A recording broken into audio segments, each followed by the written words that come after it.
Hello everybody, welcome to Pathfinders academy for CAPF। जैसे कि आप जानते हैं, हमने एक नया कोर्स लॉन्च किया है जिसका नाम है fast track course.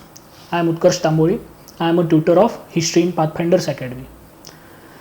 So the 2018 was the glorious year for our academy. At that year, there were 120 selections from our academy for CAPF services. This is a photo of our mentor. He is Dr. Prashant Jagtap sir. He is a ex-assistant commandant CISF. About him, he is a passionate teacher, professional soldier and qualified doctor and psychologist. He is an MBBS MA psychology by qualification and pursuing MA Security and Defense Laws from Nalsar University of Law. He is a author of 3 best-selling books for CAPF Assistant Commandant preparation for Micro Hills publication. He joined CISF in 2014 after cracking UPSC CAPF Assistant Commandant in 2012 with All India rank 80. He has served in CISF for 5 years as Assistant Commandant. He has previously worked as a medical officer on a class 1 rank with State of Government of Maharashtra.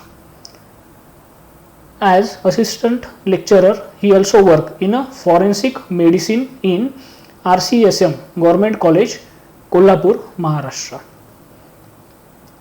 This is about me. My name is Utkarsh Tamboli.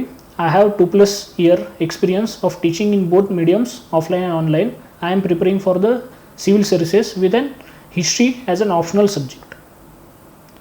So last lecture में हमने देखा था detail about the Jainism and Buddhism, तो उसका थोड़ा सा reference आज हमें इस लेक्चर में भी लगने वाला है. Okay, so let's start today's lecture with the rise of territorial states and Magadha. Last lecture में हमने एंड के 2 स्लाइड्स में देखा था there was the rise of the 16 Mahajanapadas.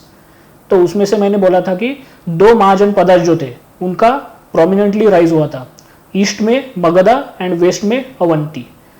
तो ये जो पूरा आज का लेक्चर है उसमें जो हम देखने वाले हैं उससे रिलेटेड ही पूरी इंफॉर्मेशन है. Okay, so let's start today's lecture.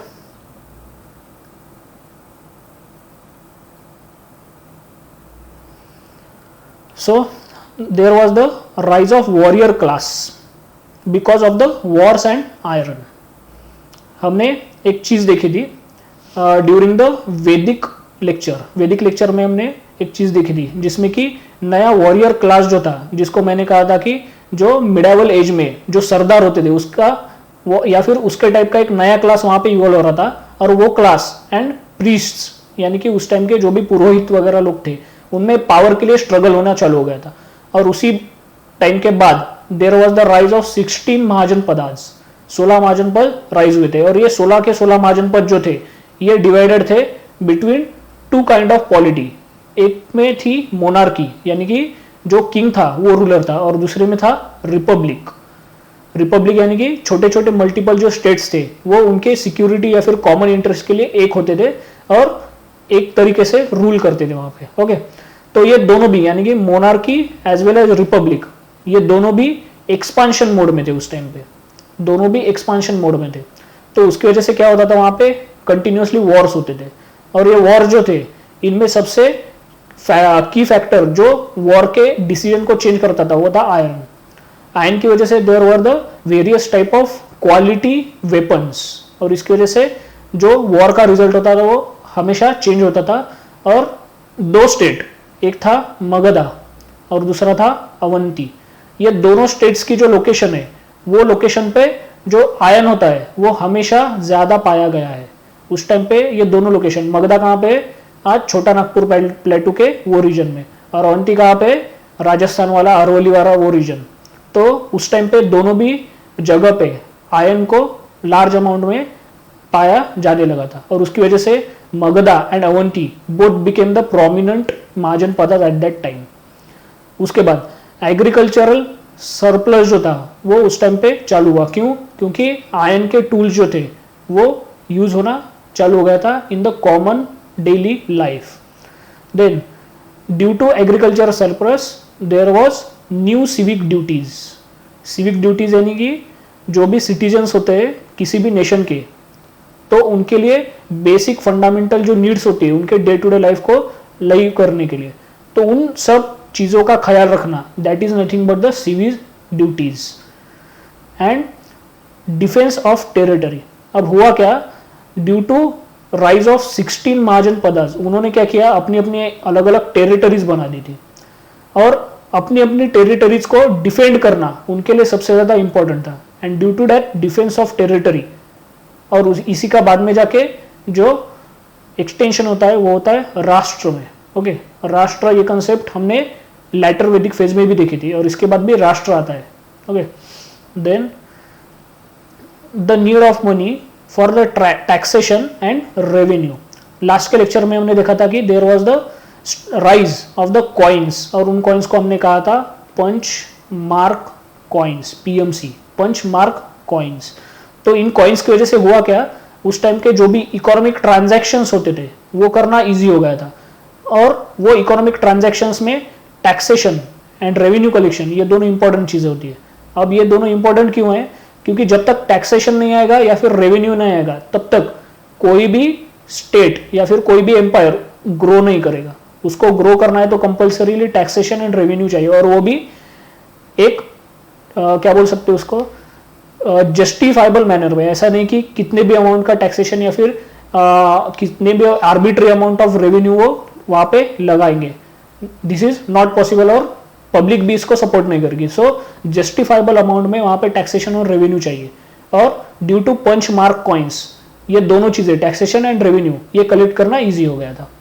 Okay, तो ये सब चीजें सपोर्ट में थी to rise of the Magadha, और उसी टाइम पे parallelly there was the rise of Avanti also. और अवंती में उस टाइम पे जो किंग था स्पेशली ड्यूरिंग द बिंबिसारा, उसका नाम था प्रद्योत।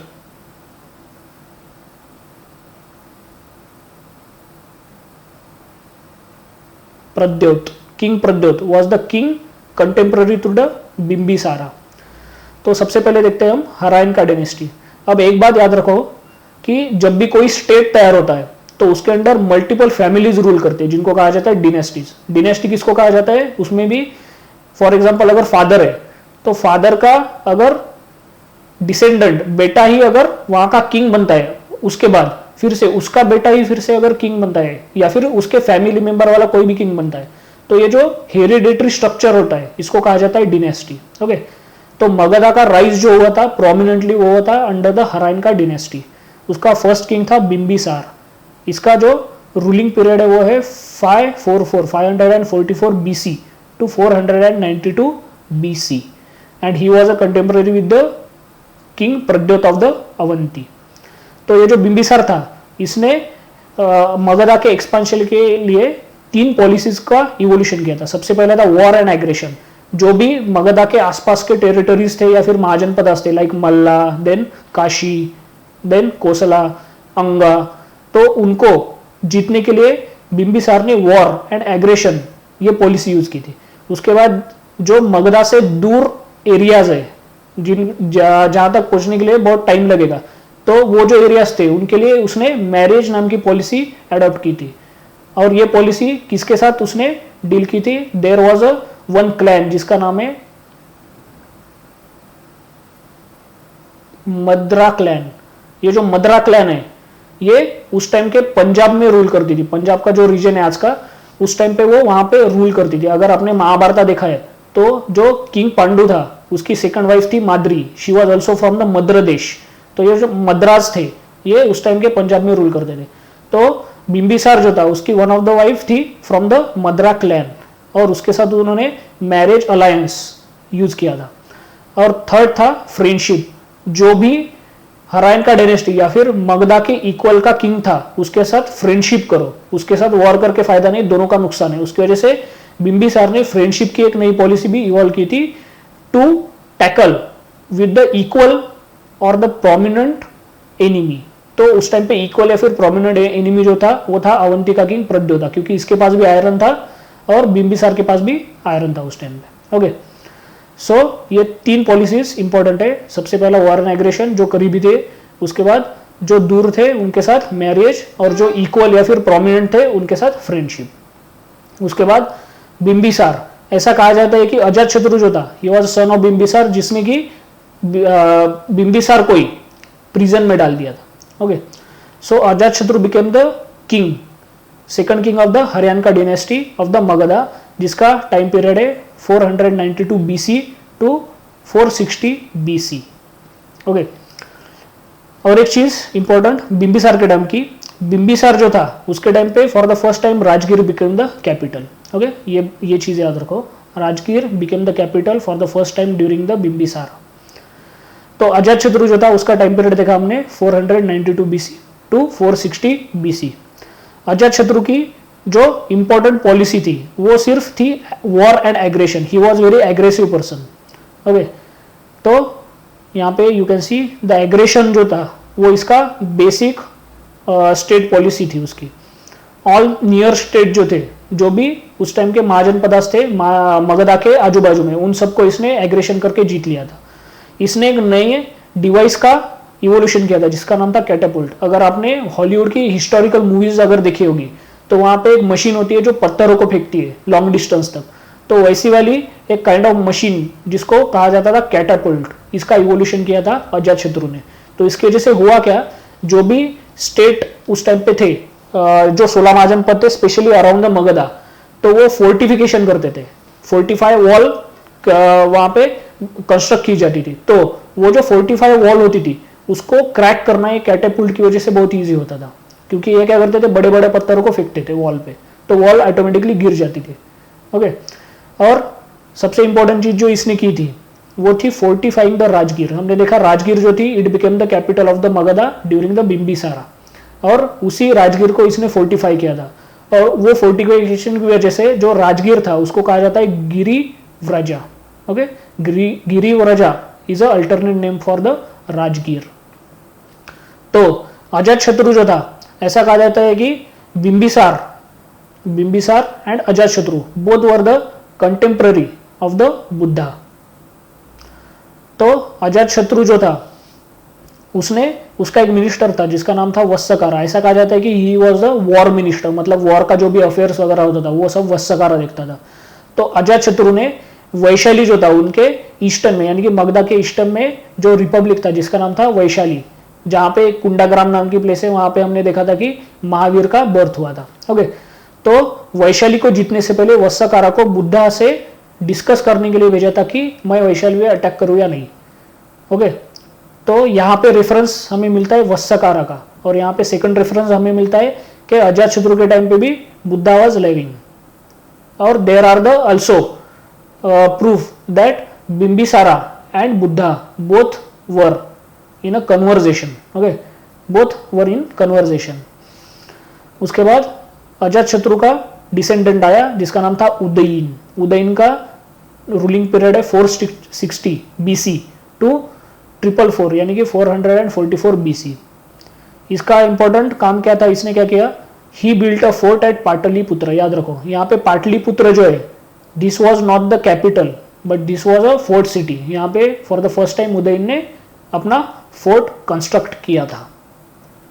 उसके बाद the last king of the Haryana dynasty was the Nagadasaka. Nagadasaka was the last king of the Haryana dynasty. उसके बाद हरियाणा डिनेस्टी को ओवरटेक किया शुशनाग डिनेस्टी ने। शिशुनाग वॉज द किंग, तो किंग के नाम से उसकी डिनेस्टी का नाम भी पड़ा, शिशुनाग डिनेस्टी। शिशुनाग डिनेस्टी का इंपॉर्टेंट काम जो है, they defeated the Avanti. Okay, तो हरियाणा डिनेस्टी जो हमने पहले देखी थी, इनका अराउंड रूल जो था वो था 100 ईयर्स का। सो 100 ईयर्स तक अवंती जो थी it became the equal and prominent opponent of the Magadha. पर 100 ईयर्स के बाद क्या हुआ, अवंती का डिक्लाइन चालू हो गया था, ये वहां पे प्रोमिनेंट किंग नहीं थे। तो इसी का फायदा उठाकर जो शिशुनाग डिनेस्टी के किंग थे शिशुनाग, तो उन्होंने अवंती को डिफीट कर दिया after 100 years. Also for the temporary period Shishunaga dynasty king Shishunaga shifted the capital to Vaishali. इससे पहले कैपिटल कौन सी थी, राजगीर। राजगीर से टेम्पररी पीरियड के लिए उसने वैशाली में अपनी कैपिटल शिफ्ट की थी। अभी वैशाली क्यों, क्योंकि हमने देखा अजातशत्रु ने वैशाली को कॉन्कर कर लिया था and Vaishali became the part of the Magadha empire. इसी के टाइम पे शिशुनाग के टाइम पे there was a second Buddhist council. कल के लेक्चर में हमने 4 बुद्धिस्ट काउंसिल्स देखे थे, उसमें जो सेकंड बुद्धिस्ट काउंसिल थी वो शिशुनाग के टाइम पे हुई थी। उसके बाद इसका डिसेंडेंट आता है जिसका नाम है कालाशोका काकवराहा। he was a descendant of Shishunaga. For the first time he shifted capital to Pataliputra, यानी कि हमने देखा सबसे पहले थी राजगीर बिंबिसारा के टाइम पे, उसके बाद राजगीर का फोर्टिफिकेशन किया था अजातशत्रु ने, उसके बाद उसी टाइम पे पाटलिपुत्र जो थी वो फोर्थ सिटी बनी थी during the descendant of the Ajatashatru जिसका नाम था उदयन। सो पाटलिपुत्र में फोर्ट तैयार हो गया। उसके बाद शिशुनाग आते, शिशुनाग क्या करते, राजगीर से टेम्पररी पीरियड के लिए कैपिटल वैशाली में शिफ्ट करते।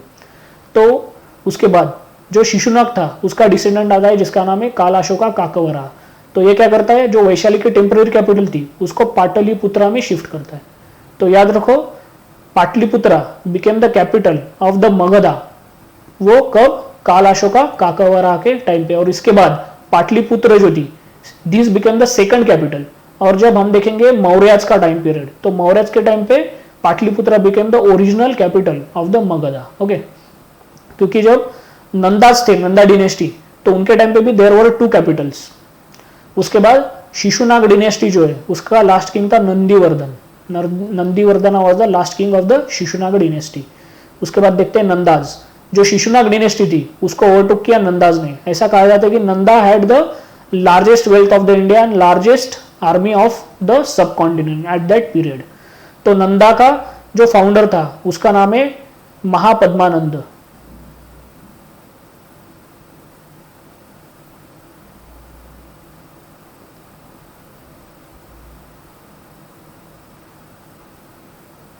महापद्मानंद, अब ये थोड़ा सा राइटिंग में प्रॉब्लम है तो थोड़ा देख लो।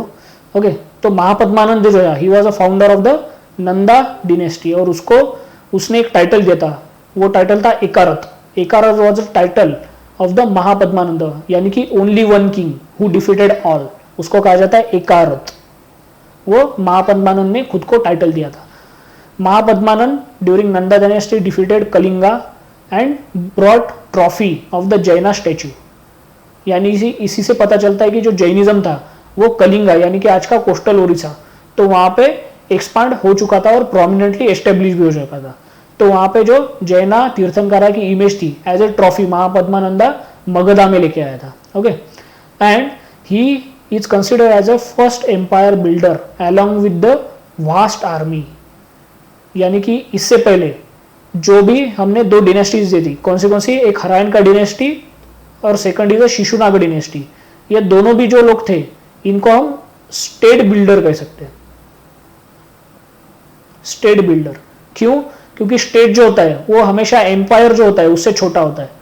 तो एक प्रोमिनेंट स्टेट जो था जिसको मगधा में प्रॉपरली उन्होंने कन्वर्ट किया था मगधा को इन अ प्रोमिनेंट स्टेट, तो वो किया था हरायन का डिनेस्टी ने एंड शिशुनाग डिनेस्टी ने। पर नंदाज ने क्या किया, ये जो प्रोमिनेंट स्टेट बना था इसका और एक्सपांशन किया और उसको एज अ एम्पायर वहां पे बिल्ड करना उन्होंने चालू कर दिया था। ओके, सो नंदा डिनेस्टी का पहला किंग जिसका नाम है Mahapadmananda, he is considered as a first empire builder along with the vast army. और नंदा डिनेस्टी का लास्ट किंग जो है उसका नाम है धनानंद।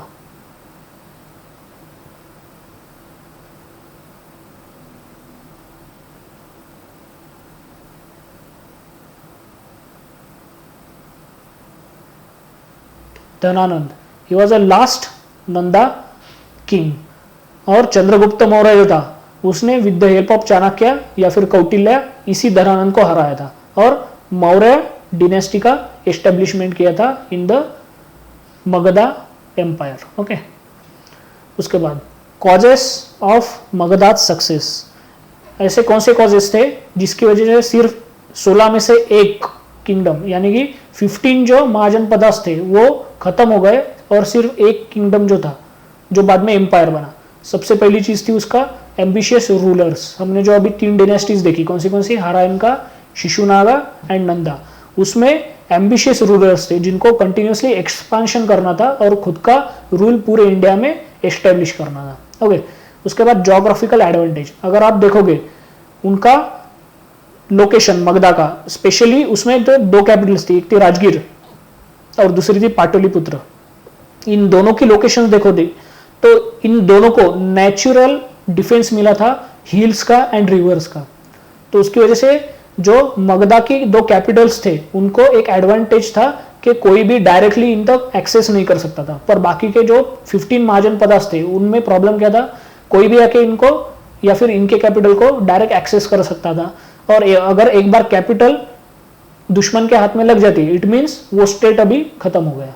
ओके, उसके बाद टैक्सेशन एंड रेवेन्यू सिस्टम।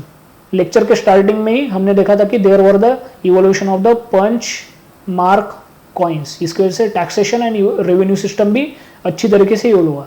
उसके बाद आयरन डिपॉजिट, ये भी हमने लेक्चर के स्टार्टिंग में देखा था कि जो मगधा है एंड अवंती है इन दोनों के पास ये आयरन डिपॉजिट्स थे, पर प्रॉब्लम क्या हुआ, मगधा के रूलर जो थे वो कंटिन्यूसली एम्बिशियस होने लगे, पर अवंती के रूलर्स थे वो वीक होने लगे और अल्टीमेटली मगधा ने अवंती को कॉन्कर कर लिया ड्यूरिंग द शिशुनागा।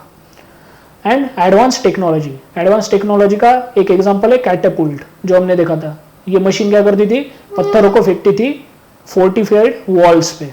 ओके, तो एडवांस इन द टेक्नोलॉजी। उसके बाद society and state during the Buddha के टाइम पे स्टेट एंड सोसाइटी कैसी थी। सबसे पहले मटेरियल लाइफ, मटेरियल जो भी मटेरियल था उस टाइम पे, यानी कि डे टू डे लाइफ में यूज करने वाली चीजें, उसको कहा जाता है मटेरियल लाइफ। तो उनमें क्या क्या था अभी देखेंगे। There was the use of the metal money, जो मैंने कहा था punch mark coins PMC was common.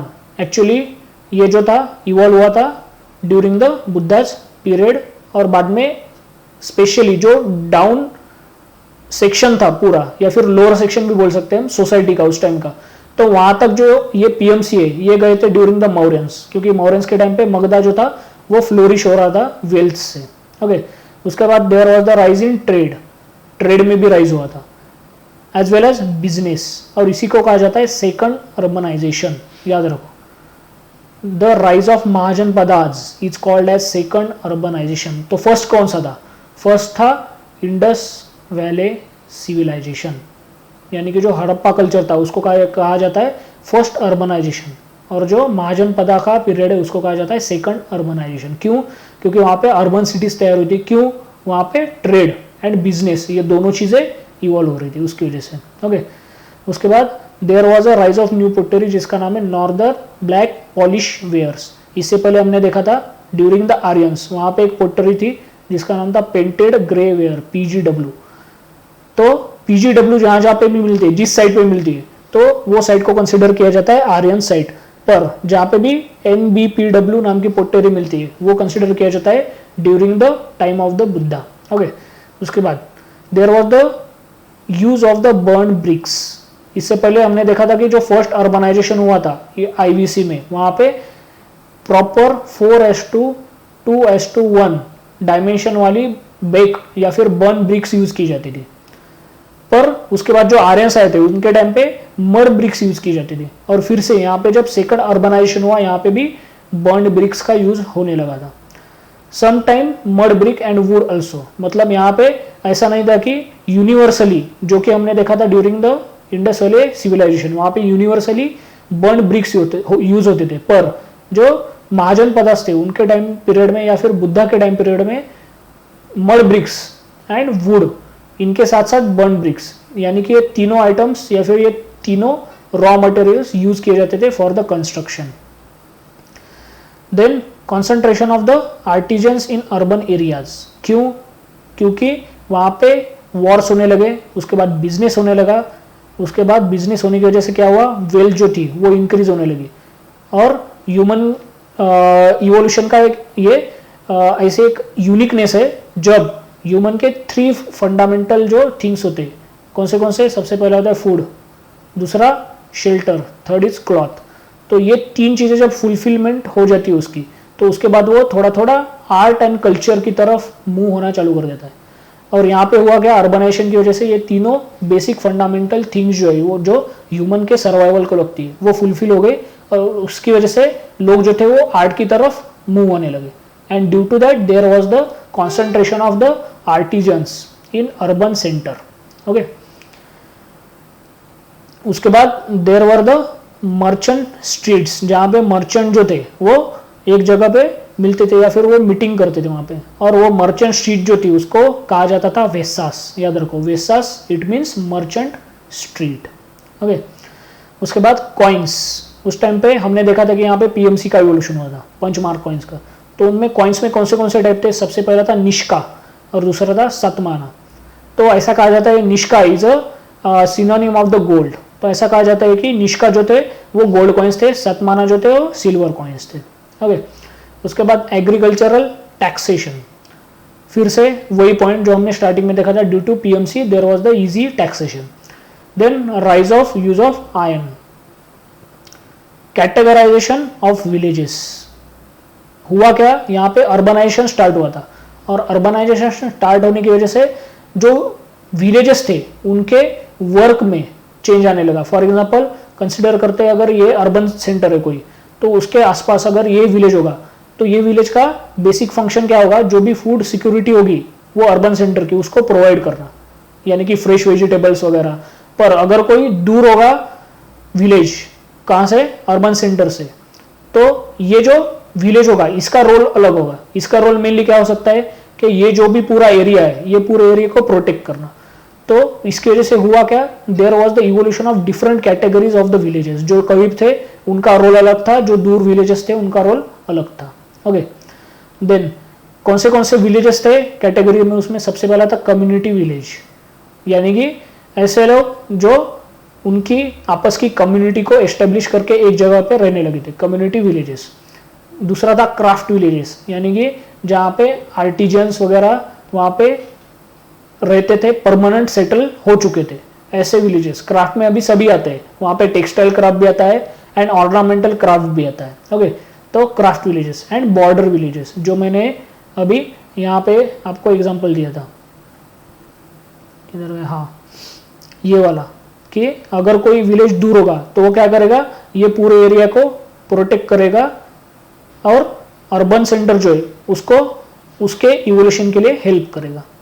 So border villages, there were the 3 categories of the villages. सबसे पहला है community village, second is a craft village and third is a border village. उसके बाद agricultural taxation कितना था उस time पे? Around 1/6। मतलब अगर एक लैंड है, वो लैंड पे अगर कोई क्रॉप ग्रो किया जाता है तो उसमें 6 डिविजन्स किए जाते थे। ओके, और ये 6 डिविजन्स में का एक पार्ट जो था वो एज अ टैक्स स्टेट को देना कंपलसरी था। This is called as 1/6 taxation. Why? Because there was the agricultural surplus. अब एग्रीकल्चर सरप्लस क्यों है? फिर से due to iron, and second due to land, क्योंकि ये जो लोग थे स्पेशली महाजन पदा के जितने भी कम्युनिटीज थी, ये communities on the bank of river settle हो गए थे। उसकी वजह से इनके पास लैंड जो थी वो फर्टाइल थी और आयरन की वजह से एग्री करना एकदम ईजी हो गया था। तो ये जो टैक्स था ये both cash and kind in दोनों में दिया जा सकता था। अब कैश एंड काइंड मतलब क्या? कैश यानी कि एक्चुअल पेमेंट, यानी कि पंच मार्क कॉइन्स जो थे वो डायरेक्टली प्रोवाइड करो। काइंड यानी कि अगर किसी भी खेत में कोई भी क्रॉप वहां पे ग्रो हुआ है तो वो क्रॉप जो था वो इक्वल टू कैश, मतलब फॉर एग्जांपल अगर कैश में अगर हम 1 रुपया कंसिडर करेंगे तो वो जो क्रॉप का प्रोड्यूस है इक्वल टू 1 रुपी, जितना भी वो क्रॉप होगा वो क्रॉप एज अ टैक्स उनको स्टेट को देना पड़ता था।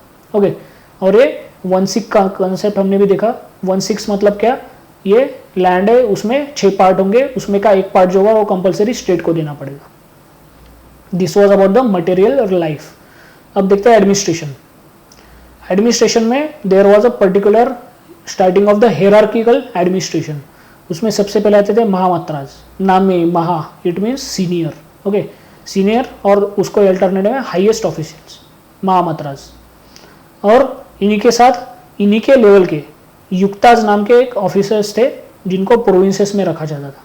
अभी आज के जैसा फॉर एग्जांपल आज में जो प्रेसिडेंट है is a head of state, यानी कि हाईएस्ट ऑफिशियल, और जो युक्ताज थे वो आज के गवर्नर के टाइप के। आज में जितने भी हमारे 28 स्टेट्स है उनके जो हेड होते थे वो गवर्नर होते हैं, तो उस टाइम पे भी उनके जो हेड होते थे वो युक्ताज होते थे। याद रखो, सेंट्रल लेवल पे महामात्राज और लोकल लेवल पे या फिर प्रोविंशियल लेवल पे युक्ताज। अब प्रोविंसेस मतलब क्या? फॉर एग्जांपल ये मगधा स्टेट कंसिडर करेंगे तो मगधा स्टेट ऑब्वियसली एक ही टाइम पे सब तरफ रूल नहीं करेगा, तो वो क्या करेगा? अपने एम्पायर को डिवाइड करेगा। तो ये जो 4 पार्ट्स है हर एक पार्ट को एक प्रोविंस कहा जाएगा और हर एक पार्ट में एक ऑफिशियल रखा जाएगा और उस टाइम पे वो जो ऑफिशियल अपॉइंट होता था उसका नाम था युक्तास। ओके, उसके बाद और कौन से ऑफिशियल थे? मंत्री, मिनिस्टर्स, सेना नायक यानी कि कमांडर्स, कमांडर इन चीफ, युक्ताज, ये युक्ताज के इवोल्यूशन वाले आयुक्ताज। ओके, उसके बाद पुरोहित यानी कि प्रीस्ट्स। ये प्रीस्ट अगर आप देखोगे सिंस वैदिक एज, ये प्रीस्ट जो थे they were the important part of the court of the king. Okay, उसके बाद विलेज लेवल पे क्या था? विलेज हेड्समैन, उसको कहा जाता था Gram Bhojaka, he was a head of the village. और हमने देखा था during the Vedic period the Grama was the military unit, पर बुद्धा का पीरियड आते आते ये जो ग्राम था वो एक जगह पे सेटल हो चुका था और उसका जो हेड था वो अर्लियर कैप्टन था, वॉर मिलिट्री का जो भी यूनिट था उसका कैप्टन था, वो अभी उस ग्राम का हेड हो चुका था और उसकी वजह से उसको कहा जाता है Gram Bhojaka. Okay, then there was the evolution of the sub urban villages, यानी कि यहाँ पे हमने जो देखा था ये अर्बन सिटी थी, तो उसके आजू बाजू वाले जो विलेजेस थे उसको कहा जाता है सब अर्बन विलेजेस। तो ये सब अर्बन विलेजेस जो होते थे उनके जो हेड्स मेनली होते थे वो थे Graminis. Okay, Graminis were the head of the sub urban villages. उसके बाद there was the rise of new class जिसको कहा जाता है गृहपतिज और द घापतिज। अब ये जो क्लास था नया, ये सिमिलर वे में था जो हमने मिडिवल टाइम में देखा था कि जो उस टाइम पे नोबेल्स कहा जाता है उनको, नोबेल्स, या फिर हिंदी में अगर देखा जाए तो उनको कहा जाता है सरदार। जो मुगल कोर्ट में होते थे वो होते थे सरदार। तो उसी टाइप के जो क्लासेस थे वो हिस्ट्री में एंशिएंट पीरियड में भी इवॉल्व हो चुके थे और वन ऑफ द क्लास जो था वो इवॉल्व हुआ था during the age of Buddha और वो क्लास को कहा जाता है गृहपति और घापति, जिनके पास बहुत सारी लैंड थी, बहुत सारा पैसा था। ओके, उसके बाद बलि जो थी, बलि जो हमने वैदिक पीरियड में देखा था, अर्ली वैदिक पीरियड में बलि जो थी वो वॉलंटरी थी। उसके बाद इसका इवोल्यूशन हुआ था कंपल्सरी और उसके बाद ये जो बलि नाम का जो टैक्स था वो प्रॉपरली इंस्टीट्यूशनलाइज किया गया ड्यूरिंग द 16 महाजनपदास। और ये बलि जो थे ये भी 1/6 इसका टैक्सेशन अमाउंट था, जो कि हमने यहाँ पे ऊपर देखा है। यहाँ पे भी 1/6 था, यहाँ पे भी बलि भी 1/6 था और ये जो बलि था यहाँ पे ये कंपल्सरी था। Okay, this was the compulsory taxation. Then taxes में बी इन कैश और काइंड, जो हमने यहाँ पे अभी देखा था, कैश और काइंड। ओके, उसके बाद ये जो टैक्स आता था इसको कंट्रोल करना, उसको मैनेज करना, ये सब करने के लिए there was the one particular office और एक बंदा रखा गया था जिसका नाम है शुल्किका और उसी को अल्टरनेट नाम है शुल्काध्यक्ष, यानी कि ऐसा बंदा जो शुल्क यानी कि टैक्स जो है उसको कहा जाता है शुल्क, तो उसको जो हैंडल करता था उसको कहा जाता है शुल्काध्यक्ष।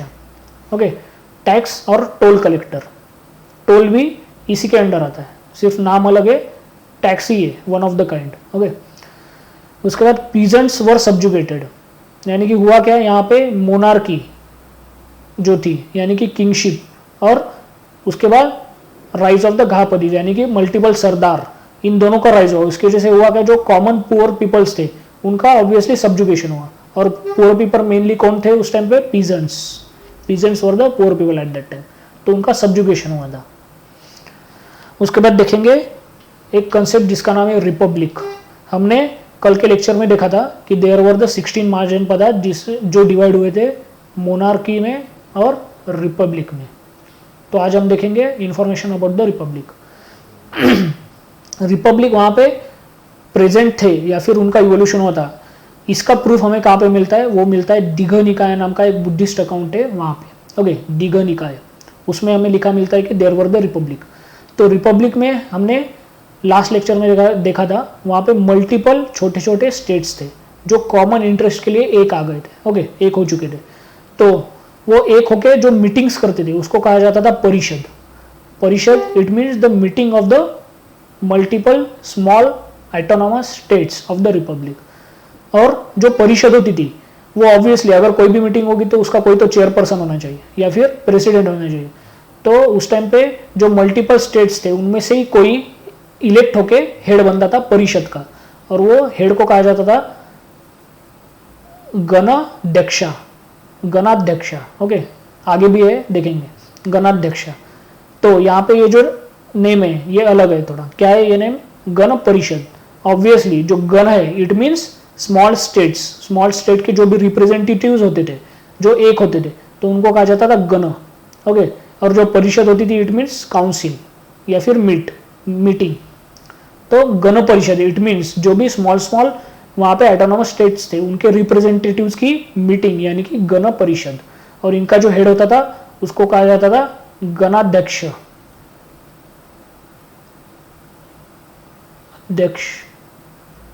गणाध्यक्ष। Okay, he was a head of the Gana Parishad. तो कंफ्यूज नहीं होना है, परिषद एंड गण परिषद are the only alternate names, ये अलग नहीं है, these are the alternate names for the one thing.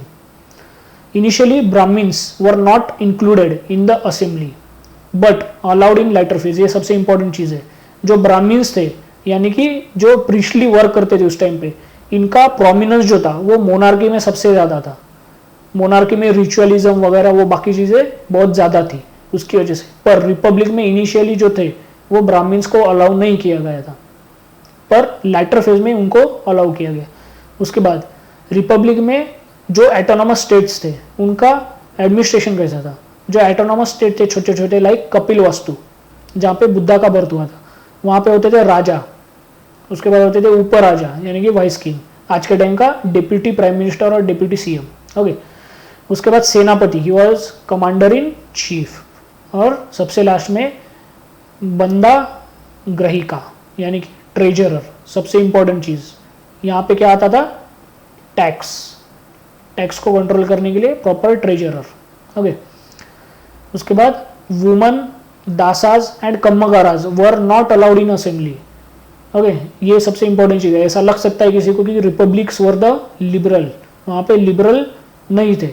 क्यों? क्योंकि वहां पे वुमन, दासाज एंड कम्मगारा यानी कि जो सर्वेंट्स थे लोएस्ट लेवल के वो वाले, तो उनको अलाउ नहीं किया गया था। पर इसके अपोजिट जो मोनार्की थे उसमें वुमन यानी कि जो क्वीन को कहा जाता है चीफ क्वीन वगैरह, उसके बाद दासाज और कम्मकाराज, इन तीनों को अलाउ किया जाता था। ये तीनों भी वहां पे क्वेश्चन पूछ सकते थे। ओके, उसके बाद there was the origination of the legal and justice system. ये मोनार्की में नहीं था, मोनार्की में मेनली आर्बिट्रीनेस था, जो किंग बोलेगा वही सही। पर यहाँ पे रिपब्लिक में हुआ क्या? यहाँ पे छोटे छोटे हमने देखा मल्टीपल ऑटोनोमस स्टेट्स थे, तो उनको एक उनका proper legal and justice system evolve करना कंपलसरी था। अगर नहीं करते तो होता क्या? ये छोटे छोटे स्टेट्स आपस में लड़के खत्म हो जाते थे। Okay, due to that there was the originating legal and justice system. Then there was starting of the putting all kind of disabilities on शूद्रा।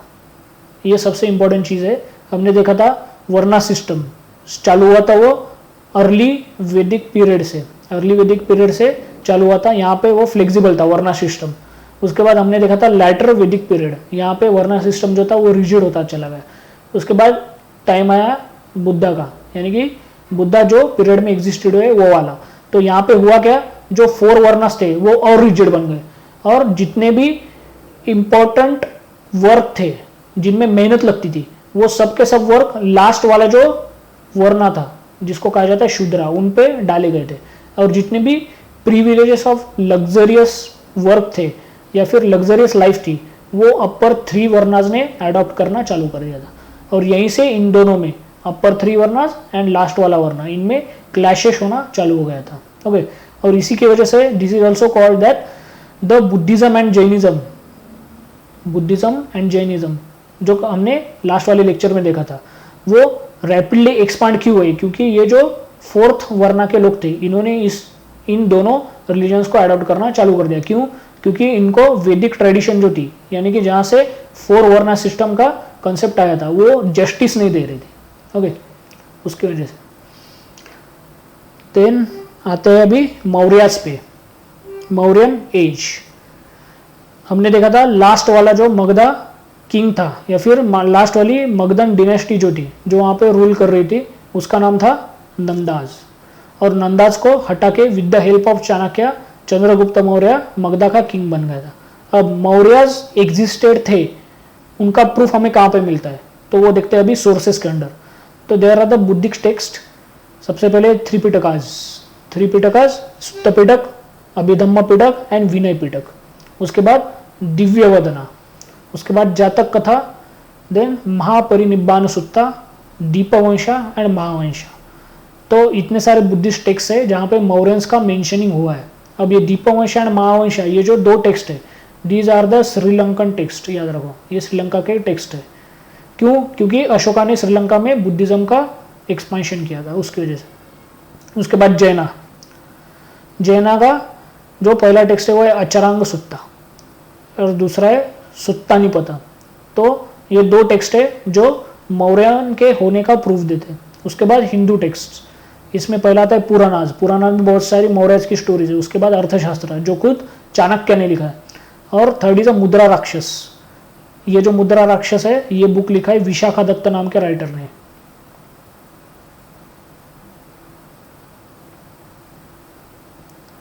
Vishakha Dutt, इसने मुद्रा राक्षस नाम की बुक लिखी है जिसमें राक्षस जो है उसको नंदाज का मिनिस्टर कहा गया है।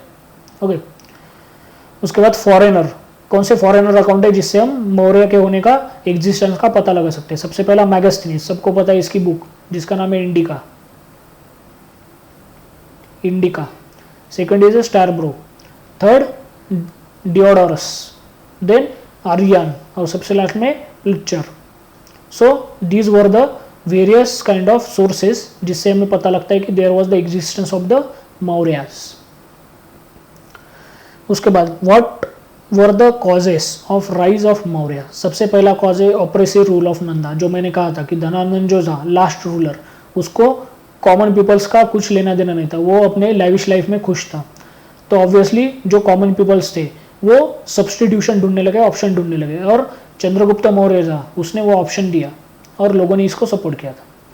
उसके बाद वीक इकोनॉमिक कंडीशन, एक्चुअल में हुआ क्या था, जो नंदास थे स्पेशली लास्ट वाला धनानंद, वो पर्सनली बहुत वेल्दी था, पर अगर स्टेट का अगर हम वेल्थनेस देखें तो उस टाइम के वेल्थनेस में स्टेट में डिक्लाइन आ चुका था and there was the weak economic condition. इसकी वजह से जो कॉमन पीपल थे वो इसके यानी कि किंग के प्राइवेट प्रॉपर्टी से परेशान हो चुके थे और उनको ये प्राइवेट प्रॉपर्टी खत्म करनी थी।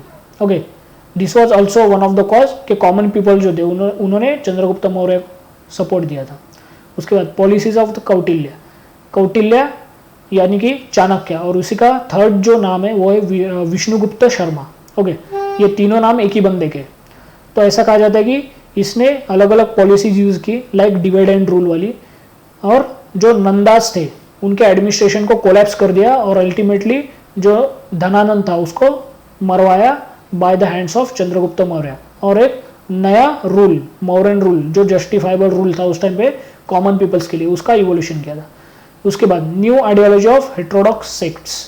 अर्लियर क्या होता था, जो चार वर्णस थे वो आपस में ही खेलते बैठते थे, और स्पेशली अपर 3 वर्णस जो थे वो लास्ट वाले 4th वर्णा के साथ मिक्स नहीं होते थे। पर हेट्रोडॉक्स सेक्ट ने क्या बोला था कि all men are equal, all men जो थे वो इक्वल थे, तो इसकी वजह से ये जो डिस्टिंक्शन था 4 वर्णास का ये खत्म हो गया था। ओके, और सब मेन यानी कि ऑल मेन्स जो थे वो एक दूसरे के साथ आसानी से मिंगल यानी कि घुल मिल सकते थे। उसके बाद political vacuum created by Alexander. अगर आपको पता होगा ये वाला यहाँ पे रावी रिवर जाती है ऐसी, तो रावी रिवर जो थी वहाँ पे अलेक्जेंडर आया था, यहाँ पे पोरस नाम का एक किंग था जिसका एम्पायर था, यहाँ पे एम्पायर नहीं बोल सकते उसको, एक्चुअल वो स्टेट था छोटा, पोरस। तो इसको डिफीट किया था अलेक्जेंडर ने, and Porus had very small army compare to Alexander. ऐसा भी अभी कुछ लोगों का कहना है, कुछ लोग कहते हैं कि पोरस की आर्मी अलेक्जेंडर से ज़्यादा थी और कुछ कहते हैं कि उसकी कम थी आर्मी। तो पोरस ने एक ऐसा वॉर लड़ा था जिसकी वजह से जो अलेक्जेंडर की आर्मी थी for the first time they were stuck on the border of the particular nation, और उसकी वजह से उनका जो मोरल था वो डाउन हो गया था। ओके, और अलेक्जेंडर जो इंडिया में आया था वो आया था अराउंड 326 BC, 326 BC के अराउंड वो इंडिया में आया था। ओके, और यहाँ पे पोरस के साथ जो वॉर हुआ था उसकी वजह से अलेक्जेंडर की जो आर्मी थी उसके ऊपर बहुत ज़्यादा साइकोलॉजिकल प्रेशर बन चुका था, और उसी वक्त यहाँ पे नंदाज का राइज हुआ था। तो यहाँ पे रूमर्स ऐसे फैले थे कि अगर अलेक्जेंडर इंडस के जो जितने भी ट्रिब्यूटरीज है वो क्रॉस करके अगर अंदर आएगा तो नंदास जो है वो इनको क्रश कर देंगे। तो इसकी वजह से जो मोरल डाउन हो गया था और उसके बाद जो अलेक्जेंडर की आर्मी है वो यहीं से वापस चली गई। और आपको पता है कि बेबीलोनिया जो प्लेस है आज के ईरान वगैरह वो साइड में, तो वहां पे अलेक्जेंडर का डेथ हुआ था। Okay, so there was the political vacuum. अब ये पॉलिटिकल वैक्यूम क्यों हुआ? अलेक्जेंडर आया यहाँ पे, उसने बहुत सारी चीजें कॉन्कर भी की, पर जाते टाइम जो था उसने ये पूरे एरिया को अनस्टेबल करके छोड़ दिया। यहाँ पे कोई भी सिंगल रूलर नहीं था, छोटे छोटे बहुत सारे रूलर्स यहाँ पे तैयार हो गए after the death of Alexander. तो यहाँ पे एक पॉलिटिकल वैक्यूम क्रिएट हुआ। तो इसकी वजह से मगधा जो था specially under the Chandragupta Maurya, उसको एक चांस मिला कि वो यहाँ से डायरेक्टली यहाँ पे अटैक करे और जो भी छोटे छोटे स्टेट्स है उनको जीत ले। क्यों? क्योंकि उनके पास एक यूनिफाइड पावर नहीं थी। ओके, और छोटे स्टेट होने की वजह से उनकी इकोनॉमी भी स्मॉल थी, उनकी आर्मी भी स्मॉल थी, और मगधा को इनको जीतना एकदम आसान था। That's why this was the last cause of rise of Mauryans.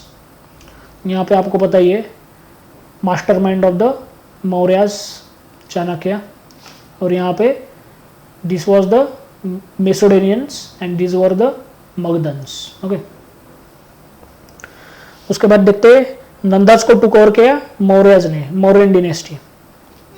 Mauryan dynasty का फर्स्ट किंग जो था ही वॉज चंद्रगुप्त मौर्य। इसके टाइम पे एडमिनिस्ट्रेशन वगैरह जो चीज़ें थी वो प्रॉपरली इवॉल्व हुई थी due to policies of the Kautilya और द चाणक्य। तो चाणक्य का क्या कहना था? There must be a king, king तो होना चाहिए पर वो अपनी मर्जी से कुछ नहीं करेगा, उसको एडवाइजरी एक काउंसिल रहेगी, काउंसिल ऑफ मिनिस्टर्स, जो कि किंग को कंटिन्यूसली एडवाइज करती रहेगी और अच्छे डिसीजंस रिकमेंड करती रहेगी, पर अल्टीमेट जो डिसीजन था वो किंग को ही लेना है। ओके, देन ये जो नीचे की इंफॉर्मेशन है ये हमें मेनली मिलती है फ्रॉम द इंडिका बुक, जो कि मेगास्थेनिस ने लिखा है, Indica. Okay, there were the 6 committees headed by 5 members, यानी कि 30 पीपल्स। जो भी अर्बन सिटीज थी वहाँ पे 30 पीपल्स जो थे वो गवर्न करते थे थ्रू 6 कमिटीज एंड 5 मेंबर्स हर कमिटी में। उसके बाद देयर वर 6 आर्म विंग्स, जो आर्मी थी उसके 6 विंग थे। सबसे पहला था army, second cavalry, third elephant, then chariot, then navy and सबसे लास्ट वाला ट्रांसपोर्ट। यहाँ पे ट्रांसपोर्ट के लिए भी स्पेशल आर्मी का प्रोविजन था। और ये जो नेवी थी ये मेनली रिवराइन नेवी थी, ये ओशनिक नेवी नहीं थी। ओके, ये याद रखो, ये रिवराइन नेवी थी, यानी कि जो रिवर से ट्रेड रूट्स जाते हैं उनको प्रोटेक्ट करना। उसके बाद there were 2 dozen socio economic departments. Okay, ये एक्चुअल डिपार्टमेंट्स है। देयर वर अराउंड 2 डजन, यानी कि 24 departments who mainly dealing with the socio economic condition at that time. और सबसे इंपॉर्टेंट चीज अपॉइंटमेंट ऑफ द स्पाइज। जो चाणक्य था या फिर कौटिल्य था उसका स्पाइज और स्पाइंग की जो सिस्टम है जिसको कहा जाता है स्पियोनेज सिस्टम, उस पर बहुत ज़्यादा ट्रस्ट था और बहुत सारे काम जो थे वो स्पाइस के थ्रू ही मौर्यन किंगडम के होते थे। उसके बाद चंद्रगुप्त मौर्य, इसका डिक्लाइन तो आपको पता ही है, डिक्लाइन नहीं बोल सकते एक्चुअल, चंद्रगुप्त मौर्य का एंड के चंद्रगुप्त मौर्य ने जैनिज्म एडॉप्ट किया था। उसके बाद हमने कल के लेक्चर में देखा था कि भद्राबाहु नाम का एक बंदा था जो कुछ जैना मंक को साउथ में लेकर आया था। तो ऐसा कहा जाता है कि चंद्रगुप्त मौर्य भी साउथ में आया था। और एक प्लेस है कर्नाटका में जिसका नाम है श्रवण बेलगोल, श्रवण बेलगोल। तो यहाँ पे चंद्रगुप्ता की डेथ हुई थी ऐसा कहा जाता है। उसके बाद उसका बेटा आता है बिंदुसार मौर्य। अभी 2 चीज़ें अलग अलग याद रखो, जो हरायन का डिनेस्टी का पहला किंग था उसका नाम है बिंबिसार, याद रखो बिंबिसार, पर मौर्य डिनेस्टी का सेकंड किंग जो है उसका नाम है बिंदुसार। बिंदुसार और बिंबिसार इनमें कंफ्यूज नहीं होना है, बहुत बार कंफ्यूजन होता है, नाम अराउंड सेम ही है इनके। ओके, तो इसके टाइम पे क्या हुआ था? There was a new land under cultivation, so Shudras जो थे उनका सोशल स्टेटस बढ़ा और वो स्लोली फार्मर बनने लगे। Okay, and there was the rise in social status. अब ये न्यू लैंड क्यों आई? क्योंकि चंद्रगुप्ता के टाइम पे पूरा नॉर्थ इंडिया यानी कि नॉर्थ इंडियन गैंगेटिक प्लेन वाला वो पूरा एरिया मौर्यस के अंडर आ चुका था। और उसकी वजह से हुआ क्या, इनके पास बहुत सारी न्यू वर्जिन लैंड आ चुकी थी और ये लैंड कल्टीवेशन के लिए सबसे ज़्यादा यूजफुल थी। और इनको क्या चाहिए थे, लोग चाहिए थे। तो जो वर्णा सिस्टम में 4 वर्णास थे, जिसका लास्ट जो वर्णा था शूद्राज, उसमें पॉपुलेशन बहुत ज्यादा थी।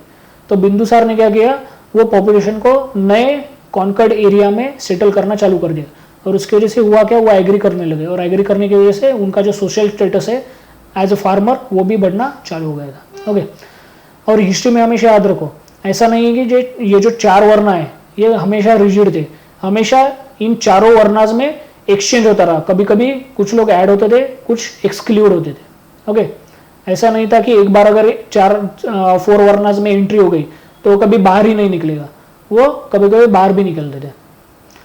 Then there was the tradition of the first cultivation during emergency. Obviously वहाँ पे फूड सिक्योरिटी, इकोनॉमी वगैरह वो बाकी चीज़ें भी होती है ड्यूरिंग द इमरजेंसी, यानी कि वॉर मेनली।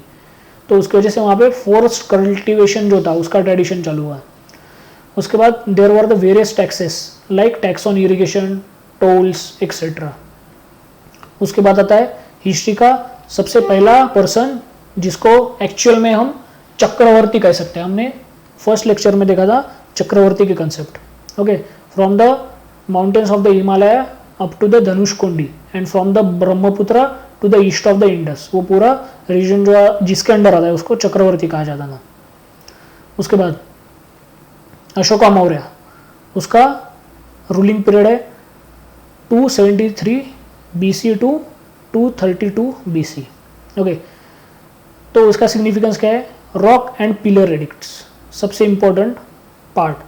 तो ऐसा भी कहा जाता है कि Ashoka Maurya was the first king who directly spoke with the peoples, common peoples through his rock and pillar edict। अगर आप देखोगे तो रॉक एंड पिलर एडिक्ट इन दोनों में भी मेनली जो है वो फंडामेंटल ड्यूटीज जो थी उस टाइम के पीपल्स की, उनको रिमाइंड किया गया है। Okay, then during Ashoka Maurya he composed various rock and pillar edicts, पर उनकी लैंग्वेजेस जो थी वो मेनली लोकल थी, यानी कि Prakrit language. Okay, and it was written in Brahmi script. यहाँ पे स्पेलिंग मिस्टेक है थोड़ा, यहाँ पे डब्ल्यू होना चाहिए था, written in Brahmi script. Okay, जो उसके रॉक एंड पिलर एडिक्ट्स है इनको हम मेनली डिवाइड करते हैं, एक Indian rock and pillar addicts, एक आउटसाइड इंडिया। ओके, इन दोनों में हम डिवाइड करते हैं। तो इंडिया के जो पिलर एडिक्ट थे वो कंपोज किए गए प्राकृत लैंग्वेज में। अब ये दो चीजें अलग है, कंपोज करना अलग चीज होती है और राइट करना अलग चीज होती है, और दोनों को अलग अलग लैंग्वेजेस भी हो सकती है। तो कंपोज जो किए गए थे वो प्राकृत लैंग्वेज में किए गए थे, Indian rock and pillar edicts, पर वो लिखे गए थे इन ब्राह्मी स्क्रिप्ट। और हमने देखा था लास्ट लेक्चर में कि जो ब्राह्मी जो स्क्रिप्ट थी इसको डिसाइफर किया था जेम्स प्रिंसेप नाम के बंदे ने। और जो आउटसाइड इंडिया के जितने भी रॉक एंड पिलर एडिक्ट हमें मिलते हैं वो कौन से इसमें थे, Greek and Aramaic language and Kharosthi script, याद रखो। यानी कि अगर यहाँ पे देखा जाए तो यहाँ पे जो इंडिया के आउटसाइड के जो भी रॉक एंड पिलर एडिक्ट्स होते थे वो ग्रीक एंड अर्मेनिक लैंग्वेज में कंपोज किए जाते थे, पर वो लिखे जाते थे खारोष्टी स्क्रिप्ट में। अब ये स्क्रिप्ट क्या होती है, जनरली अगर ये पेपर है तो लिखना हम ये साइड से चालू करते हैं। ओके, यानी कि ये जो थे यहाँ पे मार्जिन होती है और ये साइड से हम, मतलब इन शॉर्ट अगर बोला जाए तो लेफ्ट टू राइट हम लिखना चालू करते हैं। पर खारोष्टी स्क्रिप्ट में क्या होता है, यहाँ से यानी कि राइट टू लेफ्ट, ये वाला, जैसे कि आज के टाइम पे उर्दू लिखी जाती है वो वाली चीज़, खारोष्टी स्क्रिप्ट वैसे लिखी जाती है। ये बेसिक डिफरेंस है left to right and right to left में। ओके, उसके बाद जो अशोका है उसको कहा जाता था बेहरी घोषा, यानी कि वो वॉर वगैरह करता था, पर आफ्टर द कलिंगा वॉर उसका हृदय परिवर्तन हो गया and he became the Dhamma Ghosha, यानी कि the victor who became the victorious by the spreading Dhamma, यानी कि धर्मा।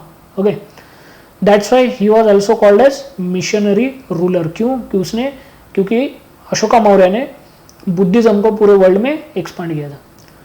And at the same time he also propounded the Dhamma yatras. उसका खुद का कहना था कि जो पिलग्रिमेज होता है जिसको धर्म यात्राज भी कहा जाता है, और लोकल लैंग्वेज में उसका टाइम के पाली जो लैंग्वेज थी उसमें उसको धम्मा यात्रास कहा जाता था। ये भी स्टार्ट करो, ऐसा अशोका ने कहा है। ही गेव अशोकास धम्मा। अब यहाँ पे बहुत सारी चीज़ें, स्पेशली इसमें दो चीज़ें कही जाती है कि अशोकास धम्मा जो था वो रिलीजियस पॉलिसी थी, पर एक्चुअल हिस्टोरियंस बहुत सारे उन्होंने कहा है कि ये रिलीजियस पॉलिसी नहीं थी, this was the policy of the politics. उस टाइम के हुआ क्या था, there were the multiple segments, यानी कि इंडियंस भी थे उस टाइम पे, बुद्धिस्ट भी थे, यानी कि जो स्मॉल स्मॉल सेगमेंट्स कहे जाते हैं। फिर से देखते हैं, उस टाइम की जो सोसाइटी थी उसमें there were the various types of the communities who are living under the one kingdom. तो अगर हम इंडियंस देखें तो इंडियंस उस टाइम पे डिवाइड थे मल्टीपल रिलीजन्स में, यानी कि वैदिक रिलीजन, बुद्धिज्म, जैनिज्म। ओके, और उसके बाद जो आउटसाइड एरिया था इंडियन सब कॉन्टिनेंट के, यानी कि आज का पाकिस्तान और अफगानिस्तान वाला एरिया, वो भी अशोका मौर्य के टाइम पे मौर्यन एम्पायर में आता था, और वहाँ पे मेनली ग्रीक्स एंड अर्मेनिक लोग रहते थे। तो इन सब का अलग अलग कल्चर था, अलग अलग ट्रेडिशन थी।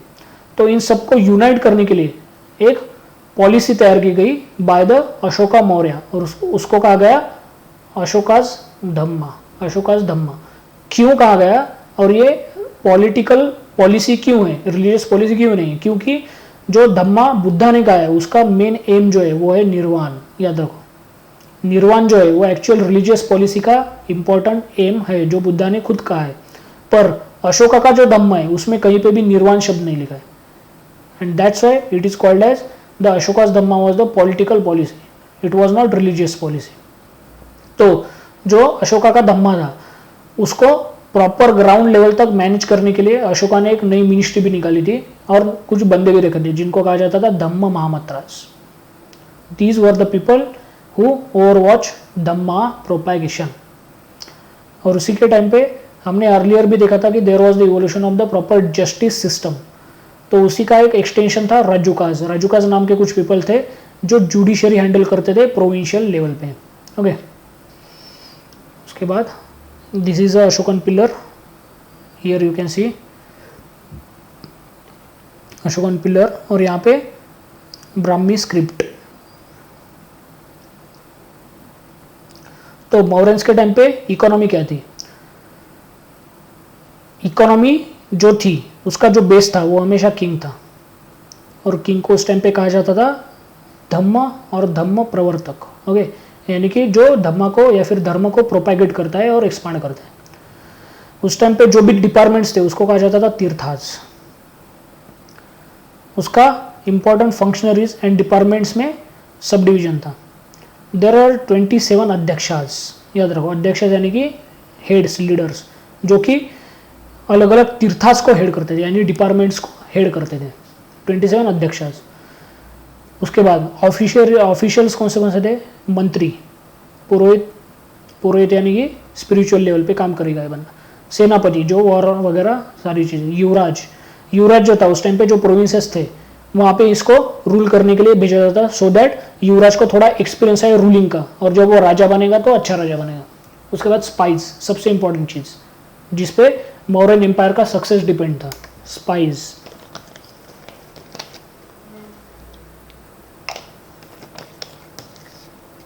स्पाइस को दो अलग नाम है। सबसे पहला नाम उसका पथि वेदका, पथि मीन्स पाथ, ओके, पथि वेदका।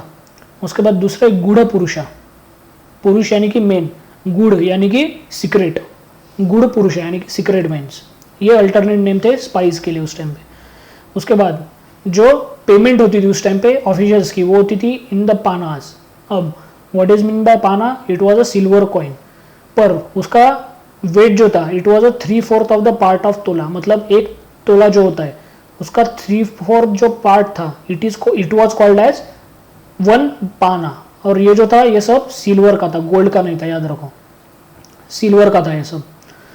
उसके बाद दो इंपॉर्टेंट ऑफिशियल्स है, एक का नाम है समाहर्ता। इसका मीनिंग जो है वो है highest office of the assistant. उस टाइम पे क्या था, बहुत सारी लैंड जो थी वो रूलर के पास आ गई थी, यानी कि किंग के अंडर आ गई थी।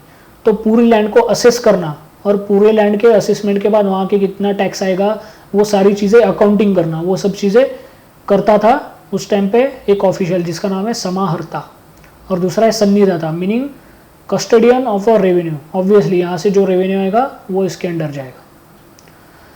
और उस टाइम पे मैगस्थीनिस जो था इसने कहा था there were no slaves during the Mauryan period, पर एक्चुअल में स्लेव की जो कंसेप्ट है वो उस टाइम के वेस्ट में अलग थी, ईस्ट में अलग थी। वेस्ट में प्रॉपर जो एनिमल्स होते थे उनके गले में पट्टा डाल के वगैरह वो जो थे वो ट्रेडिशन जो थी वो वेस्टर्न ट्रेडिशन थी उस टाइम की।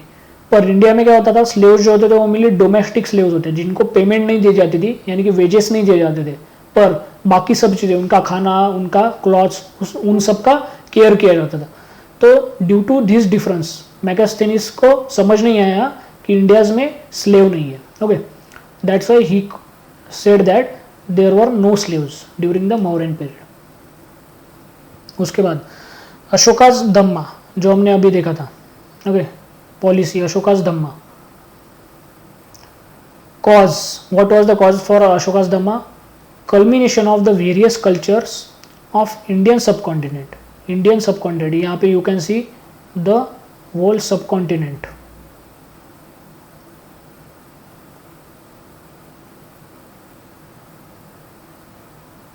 ये पूरा का पूरा एरिया अशोका मौर्य के रेन में उसके अंडर था। तो वहाँ पे there were various kind of cultures and societies. तो उन सबको हारमोनी में रखने के लिए अशोका ने उसकी पॉलिटिकल पॉलिसी जिसका नाम है अशोकास धम्मा, ये पॉलिसी चालू की थी। ओके, अब वो धम्मा में क्या था and what was the content of the Dhamma? सबसे पहला paternity towards the people. Ashoka ने क्या कहा था उस टाइम पे जो भी लोकल लेवल पे ऑफिशियल्स थे उनको कहा गया था कि जो कॉमन पीपल्स है they are like your childrens, तो पैटर्नैलिटी टुवर्ड्स द पीपल। उसके बाद पीपल शुड फॉलो गाइडलाइंस, जो अशोका ने पिलर एंड रॉक एडिक्ट्स तैयार किए थे उसमें गाइडलाइंस दी थी। मैंने बोला था फंडामेंटल ड्यूटीज, ओके, तो वो गाइडलाइंस थी फंडामेंटल ड्यूटीज के जैसे। तो people should follow these guidelines, ऐसा वहाँ पे एक्सपेक्ट किया गया था। उसके बाद नो वॉर्स, अशोका ने कहा था कि जितना हो सके वो वॉर को अवॉइड करना है। पर याद रखो अशोका ने भले ही पॉलिसी ऑफ पीस अडॉप्ट किए, पर अशोका ने उस टाइम की जो उसकी आर्मी थी, world largest, one of the largest army, उसको डिसबैन नहीं किया था। Army was still continue to be existed during the Ashoka, but still Ashoka ने कहा था कि हम पीस रखेंगे। Okay, there will be no wars और the minimum wars and expansion by peace policy. अब इसका एक्सपांशन जो हुआ था वो पीस पॉलिसी से हुआ था। कैसे? Through Buddhism. बुद्धिस्ट मंक जो थे उनको पूरे वर्ल्ड में अशोका ने भेज दिया था।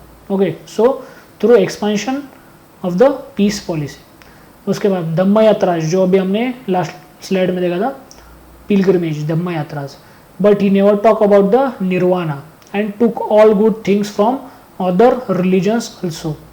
Okay, there is a one pillar edict, I think 13 pillar edict, उसमें कहा गया है कि जितने भी रिलीजन के प्रीस्ट थे उस टाइम के, यानी कि वैदिक रिलीजन में ब्राह्मण्स थे, देन जैना रिलीजन में जैना के तीर्थंकारा वगैरह वो मंक्स थे बाकी के, और थर्ड इंपॉर्टेंट प्रोमिनेंट रिलीजन उस टाइम पे था अजीवका। तो इनके सारे जितने भी प्रीस्ट थे इन सबका रिस्पेक्ट लोगों ने करना चाहिए, ऐसे डायरेक्शंस भी अशोका ने उस टाइम पे दिए थे। तो इसी से पता चलता है कि he brought good things from the other religions also. So this was the content of the policy of the Dhamma of Ashoka. Okay? उसके बाद नेक्स्ट मॉरन्स के टाइम पे आर्ट एंड आर्किटेक्चर कैसा था वो देखते हैं। मॉरन्स के टाइम पे पिलर्स जो थे उनका यूज जो था आर्किटेक्चर में वो सबसे ज़्यादा हो रहा था। क्यों? क्योंकि उस टाइम पे ईरान जो था उसके साथ for the first time India का डायरेक्ट कांटेक्ट हुआ था पॉलिटिकली। तो ईरानियन लोगों ने जो भी उनका ह्यूजनेस या फिर ग्रैंडनेस दिखाने के लिए पूरे एम्पायर का जो भी वर्क किया था वो वर्क मॉरन्स ने रिप्लिकेट करना चालू कर दिया था, और उन्होंने ईरानियंस ने पिलर जो थे वो लगाए थे पूरे एम्पायर में। तो इन सिमिलर वे मॉरन्स ने भी उन्हीं को रिप्लिकेट किया। उसके बाद we found the 80 pillar hall at the Kumrahar नाम की प्लेस है बिहार में, जो उस टाइम के मगधा का one of the central part था। वहाँ पे 80 पिलर्ड हॉल मिला है हमें।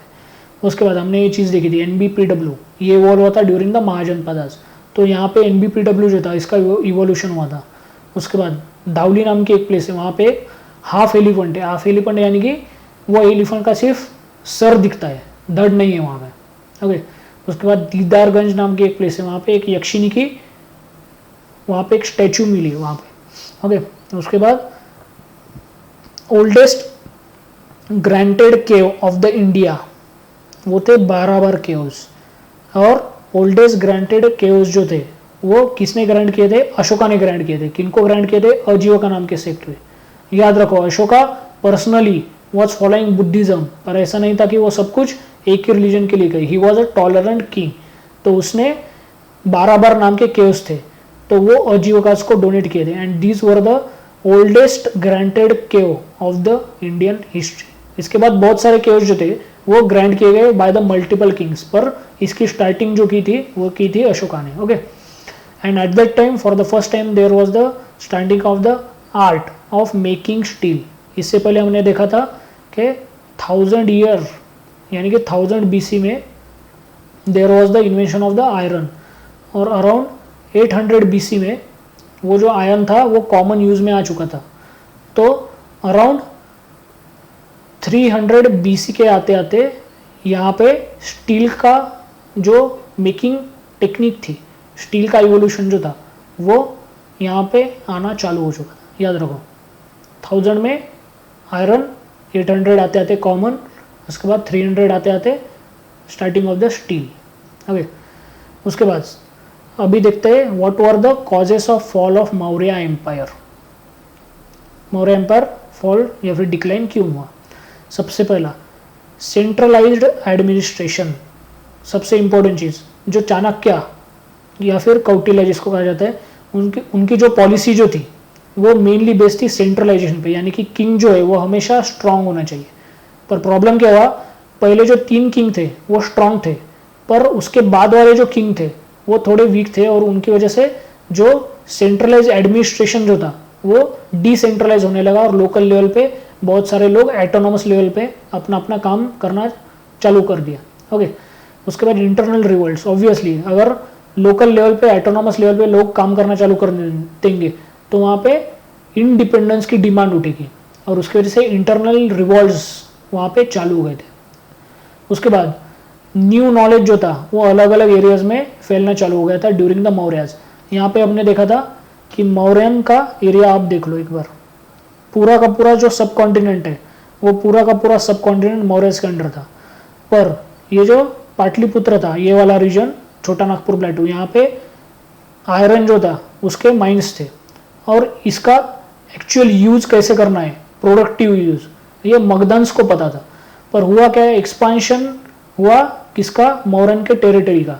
तो उसकी वजह से ये जो यहाँ का नॉलेज था how to make good quality iron tools, तो साउथ में भी गया, नॉर्थ में भी आया, और नॉर्थ वेस्ट और ईस्ट में भी गया, सब तरफ गया ये नॉलेज। तो इसकी वजह से अगर आप देखोगे जब मौर्यंस डिक्लाइन हुए, यहाँ की जो मगधा था वहाँ पे शुंगा एम्पायर जो था वो एस्टेब्लिश हुआ, तो साउथ में आप देख सकते हैं, साउथ में सातवाहनाज नाम के लोग इवॉल्व हुए थे। उसके बाद जो ये वाला रीजन था, ये वाला रीजन भी मौर्यंस के हाथ से टूट गया, और यहाँ पे भी इंडिपेंडेंट ग्रीक लोग आ गए, और उसी के साथ ईस्टर्न लेवल पे भी ब्रेक डाउन हो गया था। ओके, उसके बाद फॉरेन इन्वेजन्स, इस टाइम पे फॉरेन इन्वेजन्स आना चालू हो गया था, जो कहा जाता है सेंट्रल एशियन इन्वेजन्स, जो हम इसके बाद देखेंगे, CIA सेंट्रल एशियन इन्वेजन्स। इसमें फिर आए थे शकाज, कुशानाज वगैरह, उसके बाद पार्थियंस, ये जो थे these were the central Asian tribes जिन्होंने इंडिया में अटैक करने चालू कर दिए थे। और हुआ क्या, ड्यू टू वीक पीपल्स या फिर वीक लीडर्स, इनकी आर्मी जो थी वो कंटिन्यूसली डिफीट होती थी। ओके, उसके बाद रिलीजियस पॉलिसी। अब हमने देखा था policy of the Dhamma of Ashoka, तो अशोका को पता था कि धम्मा पॉलिसी जो है वो actual political policy, religious policy नहीं है।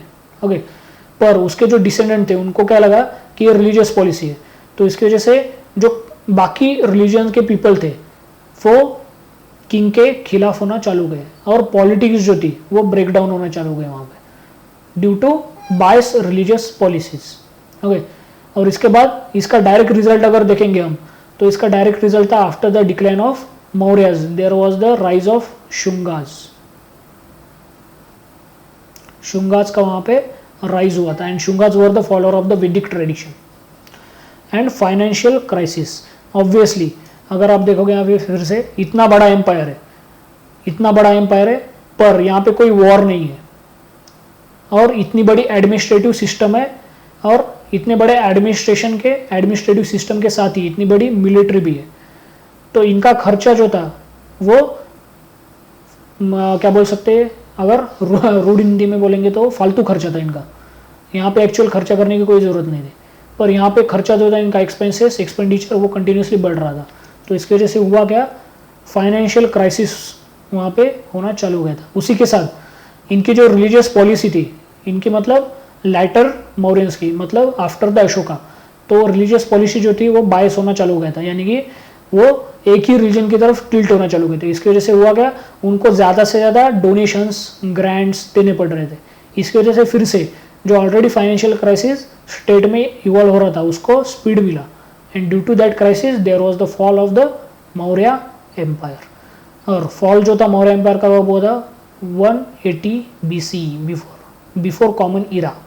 ओके, 180 BC में मौर्यन एम्पायर क्रश हो गया था या फिर ब्रेक डाउन हो गया था। अब देखेंगे central Asian contact of India.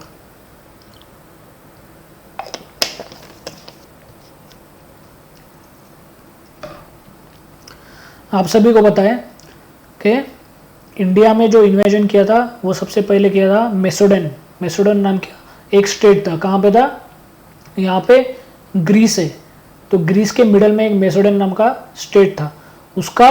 और यहाँ पे पहले था पर्शिया, यहाँ पे यू कैन सी पर्शिया। तो इन दोनों का झगड़ा था। तो ये मेसोडेनिया से जीतते जीतते अलेक्जेंडर, जिसको कहा जाता है सिकंदर, वो आया था पार्थिया यानी कि पर्शिया में। ओके, तो उसके बाद वो स्लोली उसने ये पूरा सेंट्रल एशिया भी जीत लिया था और वो इंडिया के बैंक पे आके यहाँ पे रुका था। पर यहीं से वो वापस लौट गया और यहाँ पे बेबीलोनिया नाम की एक प्लेस है, वहाँ पे इसकी डेथ हुई थी। तो जब वो वापस जा रहा था तो उसके कुछ मिलिट्री गवर्नर्स थे जिसको अलेक्जेंडर ने यहीं पे सेटल करवाया था। और there were multiple cities which were started and consolidated by the governor या फिर military commanders of the Alexander. कौन सी थी, सबसे पहली अलेक्जेंड्रिया स्टेट, दूसरा अलेक्जेंड्रियन ऑक्सस, उसके बाद अलेक्जेंड्रियन अर्केसान और ये बैक्ट्रिया। ओके, तो ये छोटे छोटे सिटीज़ जो थे वो इवॉल्व हुए थे। वाई, क्योंकि अलेक्जेंडर जो था, जो इंडस से वापस गया था बेबीलोनिया में, तो वो जाते टाइम उसने उसके जो मिलिट्री कमांडर्स थे उनको यहाँ का रूल सौंपा था। स्लोली क्या हुआ, ये जो था अलेक्जेंड्रिया ये वीक हो गया था और उसके बाद ये जो तीनों सिटीज़ थे इन्होंने एक काइंड ऑफ अलायंस किया था और उन्होंने एक अपना किंगडम तैयार किया था और वो किंगडम को कहा जाता है ग्रीको बैक्ट्रियन किंगडम। ग्रीको क्यों, क्योंकि इनका ओरिजिन ग्रीक था। बैक्ट्रियन क्यों, क्योंकि बैक्ट्रा नाम का एक इम्पोर्टेंट इनके पास अर्बन सेंटर था जो ट्रेड रूट पे भी सेटल था और इनसे बहुत ज़्यादा वेल्थ भी आती थी, बैक्ट्रिया। ओके, तो ग्रीको बैक्ट्रियन किंगडम नाम का एक किंगडम तैयार किया था। तो हुआ क्या, बेसिकली ये जो यूची ट्राइब है तो उसी के साथ देयर वर मल्टीपल ट्राइब्स, ये वुनसेन और ये एक ट्राइब। तो अराउंड 200 BC या फिर 2nd सेंचुरी BC भी कह सकते हैं इसको। तो वहाँ पे चाइना के जो आई थिंक हान एम्पायर था चाइना में, तो उन्होंने the Great Wall of China को बिल्ड किया था। ग्रेट वॉल ऑफ चाइना को बिल्ड किया था okay, around 2nd century BC। तो हुआ क्या, पहले क्या होता था, ये जो ट्राइब्स थे, ये सेंट्रल एशियन ट्राइब्स, तो ये पहले चाइना पर अटैक करते थे और अपना सर्वाइवल करते थे। पर due to the Great Wall of China इनका जो ये डायरेक्शन था, ये डायरेक्शन वाला मूवमेंट ये ख़त्म हो गया था, यहाँ पे कोई चांस नहीं था। तो इन्होंने क्या किया, इनका मूवमेंट वेस्ट साइड में मूव कर दिया और वेस्ट साइड में उस टाइम पे वेल्दी किंगडम था जिसका नाम है ग्रीको बैक्ट्रियन। तो ये सब जो थे वो ग्रीको बैक्टेरियंस पे अटैक करने लगे। तो इसके वजह से हुआ क्या, स्लोली स्लोली ग्रीको बैक्टेरियन जो है वो अपना एरिया जो है वो लूज करने लगे, और इसकी वजह से ऊपर से इनको प्रेशर बढ़ने लगा, सेंट्रल एशिया से इनको प्रेशर बढ़ना चालू हो गया। तो उसकी वजह से इन्होंने क्या किया, इंडिया के अंदर इन्वेड करना चालू कर दिया। ओके, सो इसकी वजह से हुआ क्या, for the first time Indo Greeks started coming to India. इससे पहले वो कहाँ पे रहते थे, ग्रीको बैक्ट्रियन किंगडम में रहते थे। ओके, तो इंडो ग्रीक वो इंडिया में क्यों आए, due to weakening of the Seleucid empire. आपको पता होगा जब चंद्रगुप्त मौर्य था उसी टाइम पे पैरेलली चंद्रगुप्त मौर्य का रूल जो था वो ये पूरे रीजन में था।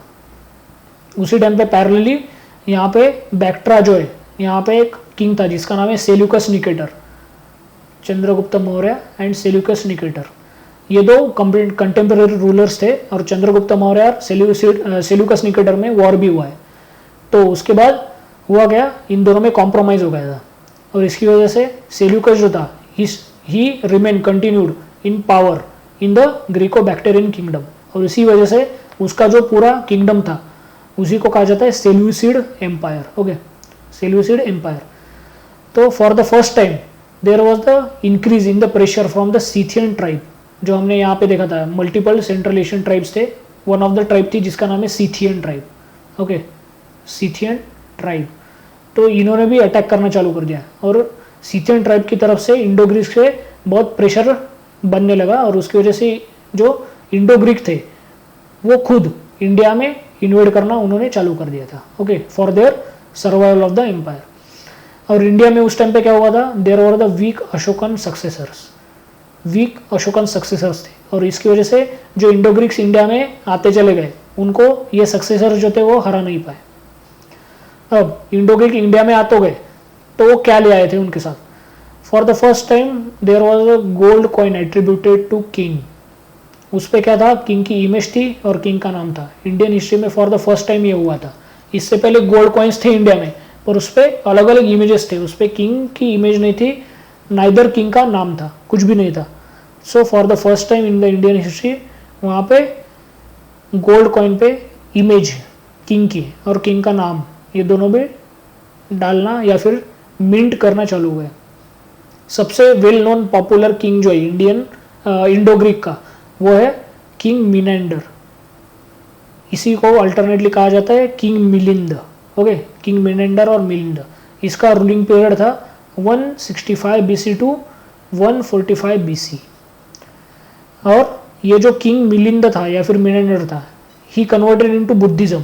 तो उसमें बुद्धिज्म में कन्वर्ट जिस मांगने किया उनका नाम था नागसेना। इन्हीं को अल्टरनेटली कहा जाता है नागार्जुना। ओके, नागार्जुना या फिर नागसेना। और जब मिनेंडर जो था किंग, वो जब बुद्धिज्म में कन्वर्ट हो रहा था तो उसने बहुत सारे सवाल पूछे थे, और उन सवाल को कंपाइल करके एक बुक में लिखा गया है, और उस बुक का नाम है मिलिंद पन्नो।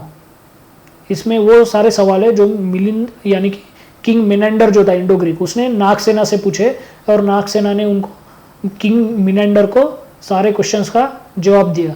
और जब उनका सेटिस्फेक्शन हो गया कि नागसेना के पास सारे क्वेश्चन के आंसर्स है, तो उसके बाद किंग मिनेंडर मिलिंद बन गया और उसने बुद्धिज्म में कन्वर्जन कर लिया। Due to Indo Greek for the first time there was starting of the Hellenistic art. Hellenistic arts means Indo Greek art. अब हेलेना जो है, एक्चुअली हेलेना नाम की एक गॉडेस है जो ग्रीक गॉडेस है, तो उसके ऊपर या फिर उसके नाम से डिराइव हुआ जो आर्ट है उसको कहा जाता है हेलेनिस्टिक आर्ट। और इसी को बाद में जब इंडियन आर्ट मिक्स हो गया तो इसी को कहा गया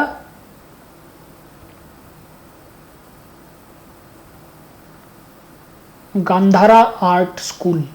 और ये गांधारा आर्ट स्कूल भी ये रीजन में, गांधार रीजन में, तक्षशिला वगैरह वो रीजन में इवॉल्व हो चुका था। Okay, Gandhara school of art. But Indo Greek failed to united rule in India.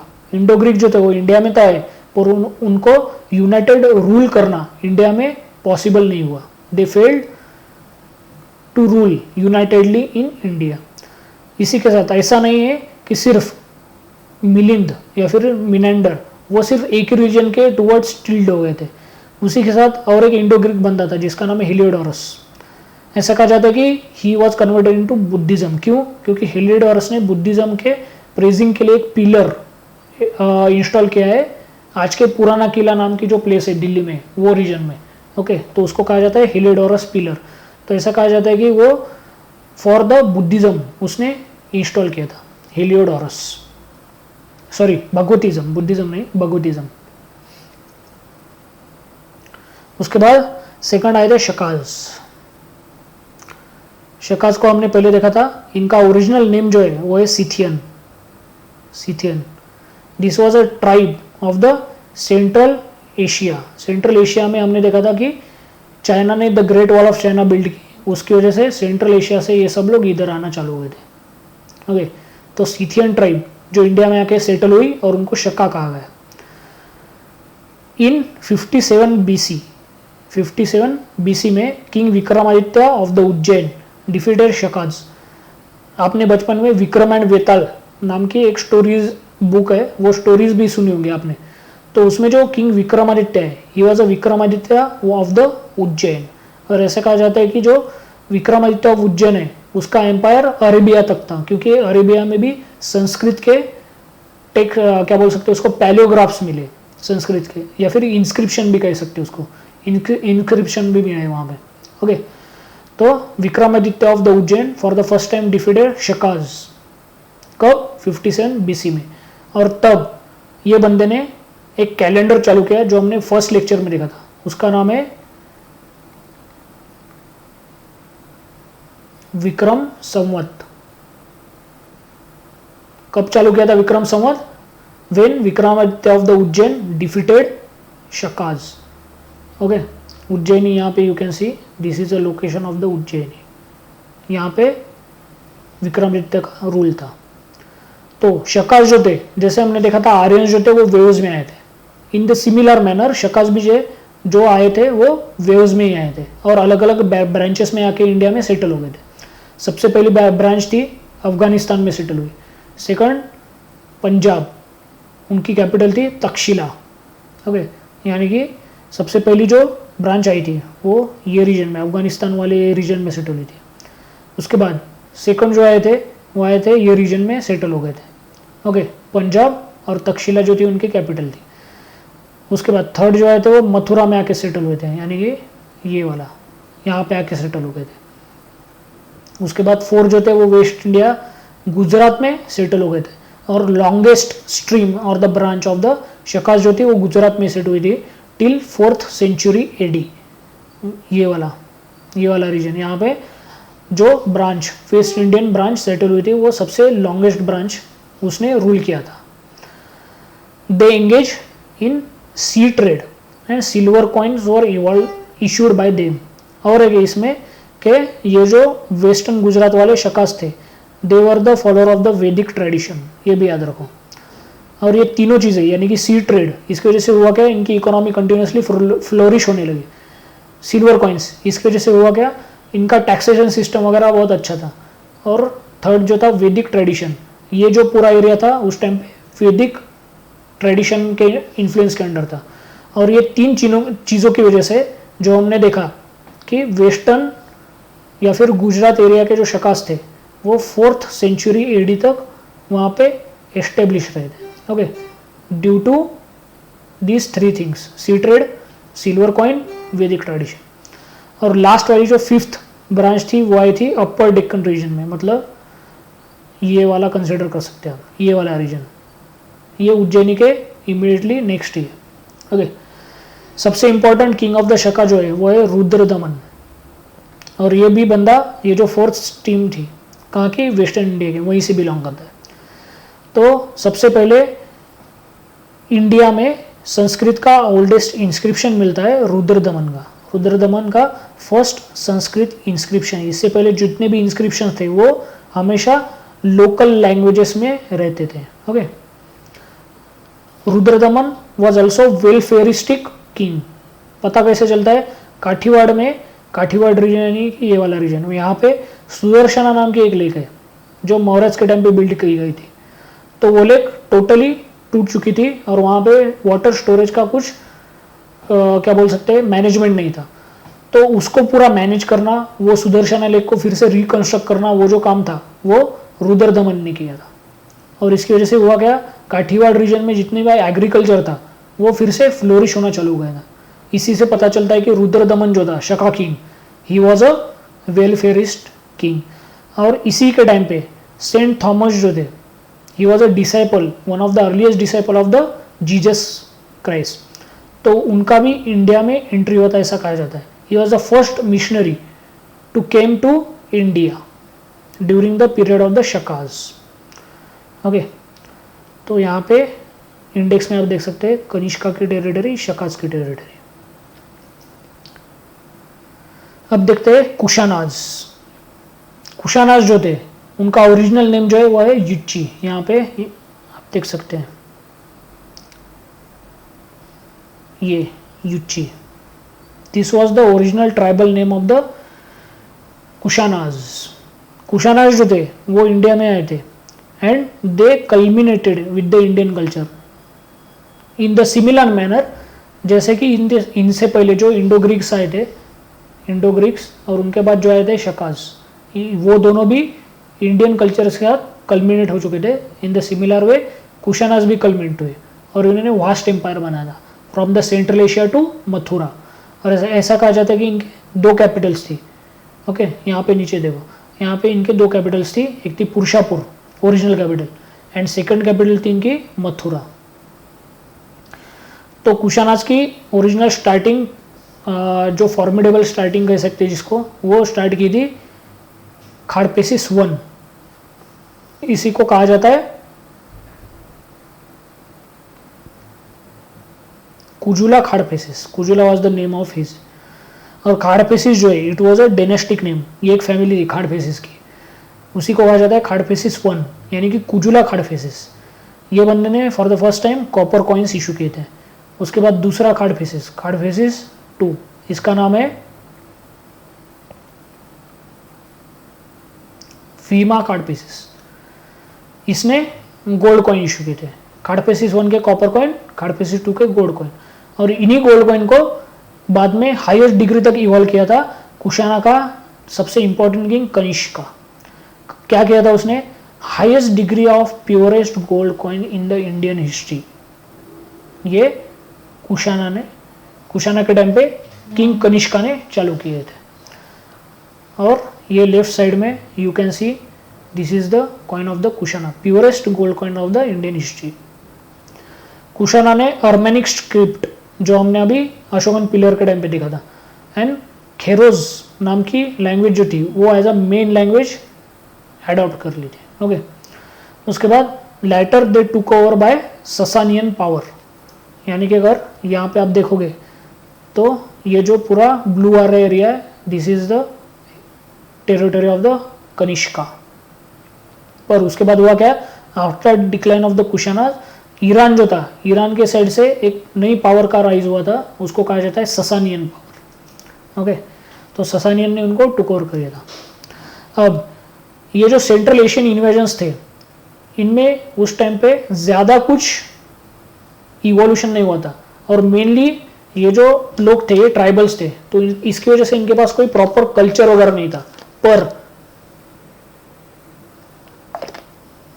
जब वो इंडिया में आए थे तो उनके small trades of the culture India के कल्चर के साथ मिक्स हो गए और नई नई चीज़ें बनना चालू हो गया। अभी वो देखते हैं कौन से अलग अलग चीज़ें थी उसमें। स्ट्रक्चर एंड पोटरी, यहाँ पे you can see pottery during the Kushana age. क्या था इसका characteristic, they use burn bricks इन्होंने यूज करना चालू किया था। इससे पहले हमने देखा था कि बुद्धा के पीरियड में burn bricks, then mud bricks and bamboo, ये तीनों भी यूज होता है, पर इनके टाइम पे सिर्फ बर्न ब्रिक्स यूज करना उन्होंने चालू कर दिया। उसके बाद दे स्टार्टेड रेड वेयर यानी कि लाल कलर के, लाल मिट्टी के बर्तन, by central Asian technique. India में पहले हमने देखा था पेंटेड ग्रेवेयर था, उसके बाद PGW था, उसके बाद NBPW ये भी था। दिस वर द अलग अलग काइंड ऑफ पोटरी जो कि मेनली पोटर व्हील से बनाई जाती थी। पर जब ये सेंट्रल एशियन पीपल्स आए थे तो उन्होंने रेड वेयर बनाना चालू किया by central Asian technique. Eight the same time they also started using सुर्खी एंड टाइल्स तो पता है ओके। उसके बाद उनका सबसे इम्पोर्टेंट कैरेक्टरिस्टिक है बेटर कैवेलरी, क्योंकि सेंट्रल एशिया में बहुत सारे हॉर्सेस है और वहाँ पे सर्वाइवल जो है बहुत हार्ड है, तो उसकी वजह से उनकी स्पीड, उनका स्विफ्टनेस, उनके स्किल्स वो सब एकदम हाईएस्ट लेवल के थे। And due to that they were the better cavalry. They settled in India with indigenous culture. क्यों? क्योंकि इनके पास उनका कुछ कल्चर नहीं था, तो उसकी वजह से जब वो इंडिया में आए तो इंडियन कल्चर के साथ मिंगल हो गए। They introduce what reins and sandals. क्यों? क्योंकि उनको कंटिन्यूसली हॉर्सेस पे बैठना होता था। Why? Because they were the cavalry peoples.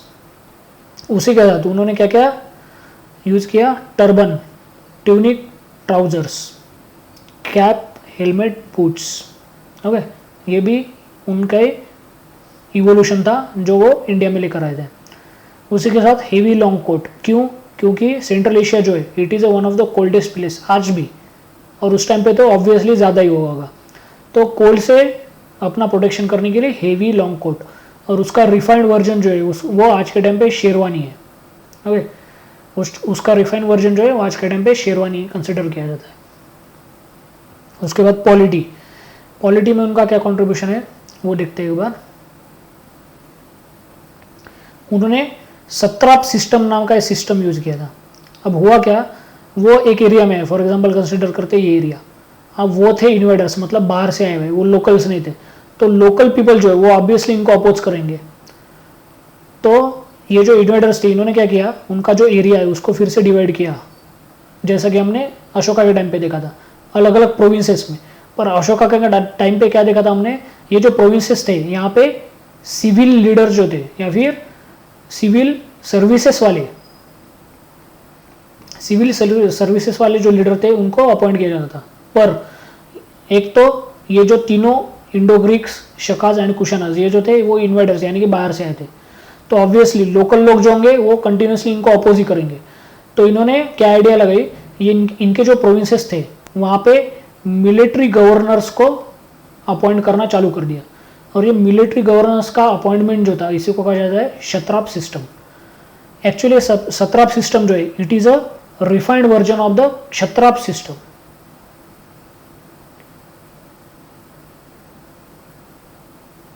क्षत्राप system, ये जो सिस्टम था this was evolve by the ancient Iranian kingdom.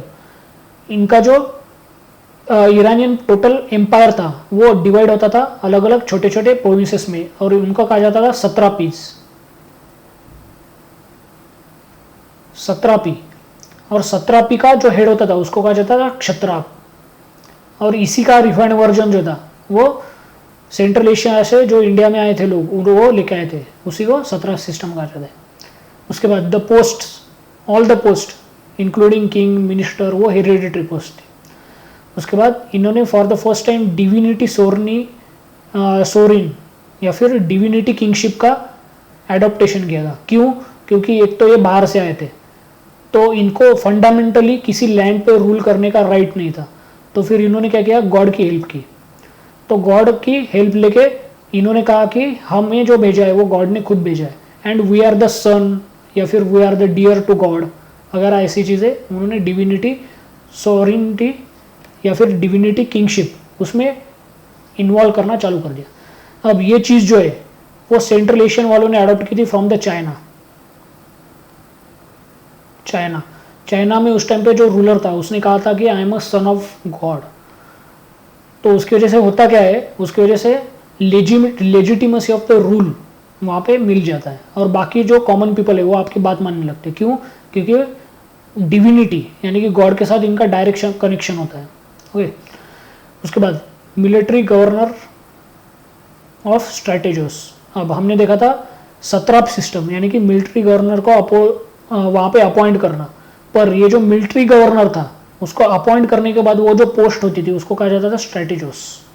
Okay, and there was a decline in centralization. Obviously क्यों? क्योंकि ये लोग बाहर से आए हुए थे और इनको एक पूरे एरिया पे रूल करना पॉसिबल ही नहीं था, तो इन्होंने क्या किया, डिसेंट्रलाइजेशन किया। Okay, so there was a decline in centralisation. उसके बाद रिलीजियस डेवलपमेंट, हेलियोडोरस नाम का बंदा था जिसने विदिशा में वैष्णव या फिर भगवतिज्म के लिए पिलर इंस्टॉल किया था, लास्ट लेक्चर में हमने देखा है। इसी टाइम पे बुद्धिज्म, स्पेशली कौन सा, महायाना सेक्ट ऑफ बुद्धिज्म, ये उसके पीक पे था। और महायाना बुद्धिज्म का one of the important scholar थे उस टाइम पे Nagarjuna, origin of the Mahayana. अब नागार्जुना है तो उन्होंने महायाना की एक कंसेप्ट दी जिसको कहा जाता है कंसेप्ट ऑफ शून्य, कंसेप्ट ऑफ शून्य। It was invented by Nagarjuna. उसके बाद ग्रीको रोमन स्टाइल का बुद्धिस्ट आर्ट यहाँ पे चालू हो गया था, जो हमने देखा था, जिसको कहा जाता है गांधारा स्कूल ऑफ आर्ट। और उसी के साथ साथ गांधारा स्कूल ऑफ आर्ट जो है उसका इम्पैक्ट पड़ा था मथुरा के आर्ट पे, and that's why there was the evolution of again new art, जिसको कहा जाता है मथुरा स्कूल ऑफ आर्ट। और थर्ड जो स्कूल ऑफ आर्ट था उसको कहा जाता है Amaravati school of art. Amaravati is a current in progress capital of the Andhra Pradesh. Andhra का डिवीजन हुआ था 2014 में, तेलंगाना अलग हुआ था, तो हैदराबाद जो है वो it will be the capital of the Telangana and Amaravati will be the capital of the Andhra Pradesh. Okay, so there were the 3 school of art evolve during this phase. उसके बाद लिटरेचर एंड लर्निंग यानी कि एजुकेशन, उसमें क्या क्या इवोल्यूशन हुआ था। Around 150 century AD में संस्कृत जो था, ये जो लैंग्वेज है, इसने बहुत ज़्यादा ग्रो की थी और यहाँ पे संस्कृत का पीक था। और इसके बाद इससे भी और पीक, जिसको कहा जाता है गोल्डन एज, वो था ड्यूरिंग द गुप्ताज। गुप्ता जो थे उनके टाइम पे गोल्डन एज कहा जाता है संस्कृत का। तो संस्कृत का गोल्डन एज जो है उससे पहले ऑब्वियसली संस्कृत का राइज हुआ होगा उसके पीक पे, तो वो राइज जो था वो हुआ था आफ्टर द 150 एडी। ओके, उसके बाद एक बंदा था अश्वघोष। हमने जब बुद्धिस्ट काउंसिल्स देखे थे उसमें लास्ट वाली जो 4th बुद्धिस्ट काउंसिल थी उसके 2 गवर्नर थे, एक वसुमित्रा, सेकंड अश्वघोष। तो अश्वघोष was also writer poet of the Kanishka's court, तो उसने 2 बुक्स लिखे थे, एक है बुद्धचरित सुंदर आनंद, एंड थर्ड जो था वो हमने उस टाइम पे देखा था, फिर से यहाँ पे लिखता हूँ। थर्ड जो है उसका नाम है सारीपुत्त प्रकरण।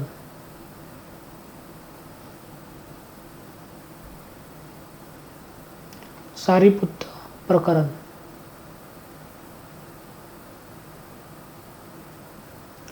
सारीपुत्त प्रकरण। ओके, उसके बाद इसी टाइम पे there was the evolution of the Charak Samhita, जो चरक ने लिखी थी। एंड ये फेज होने के बाद सुश्रुत नाम का बंदा था सर्जन, उसने सुश्रुत संहिता लिखी। बुद्धिस्ट टेक्स्ट अवधन जो थे वो उनका इवोल्यूशन एंड कंपाइलेशन इसी टाइम पे हुआ था।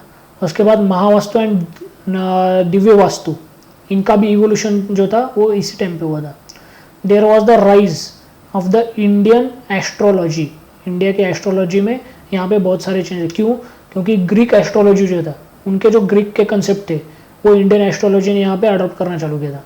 और एकदम से अगर आप देखोगे इसके अराउंड 3 to 4 सेंचुरी बाद there was the revolution in the astrology and astronomy of the India. क्यों?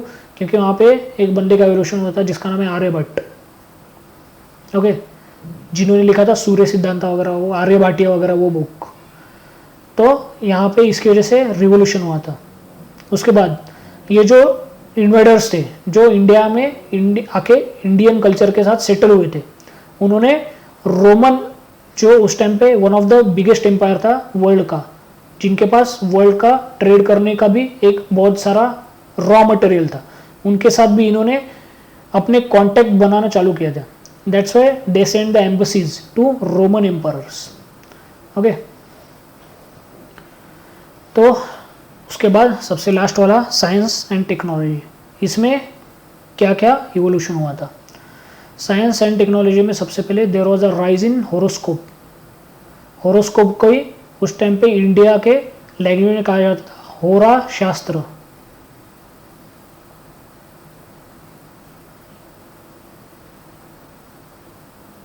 होरा Shastra, horoscope, okay, due to impact of Greek ideology on India. Then ये भी देखा हमने चरक संहिता, उसमें प्लांट्स, ये एक्चुअल पैंट्स हो गया, ये प्लांट्स होना चाहिए, PLANTS, प्लांट्स एंड औषधीज, उसका टोटल डिटेल में एक्सप्लेनेशन दिया हुआ है। इन लेटर फेज सुश्रुत ने भी क्या किया, इन्हीं चीज़ों को थोड़ा थोड़ा यूज करके एक नई टेक्निक सर्जरी की इवॉल्व की थी, ओके। उसके बाद there was the making of the leather tools. क्यों? क्योंकि हमने देखा था कि ये जो थे लोग सब ये कैवलरी मंस थे और इन्होंने बूट्स जो थे उनका इवोल्यूशन किया था इंडिया में। ऑब्वियसली जो बूट थे उनके लिए बेस्ट अगर कोई चीज़ होगी तो वो है लेदर, और ये लेदर जो है उनका कोल्ड से भी प्रोटेक्शन करता था, as well as a bullet proof jacket उस टाइम का, जो एरोज को प्रोटेक्ट करता था डायरेक्टली बॉडी में धंसने से, okay. So leather tools were also used during that period, and due to this after around 100 to 200 years there was the proper evolution of the leather industry in India, okay. उसके बाद they send embassies to Rome. उस time पे Rome में कौन emperor था? Augustus. Augustus was the son of the Julius Caesar. Julius Caesar was the first emperor of the ancient Roman empire, okay. उसका बेटा था ऑगस्टस। तो इसका टोटल पीरियड जो था, एम्बसी कौन सी ईयर में गई थी? वो गई थी 27-28 सेंचुरी AD में। उसके बाद सेकंड एम्परर था वहाँ का, वो था एम्परर ट्राइजन। इसके पास फिर से एक बार एम्बसी भेजी गई थी, कब? 110 एंड 120 सेंचुरी AD में, ओके। ये दो एम्परर्स के साथ कांटेक्ट करने का भी जो सेंट्रल एशिया से इंडिया में लोग आए थे उन्होंने एफर्ट्स किए थे। सो आज के लिए इतना ही। Thank you for today's lecture and stay tuned.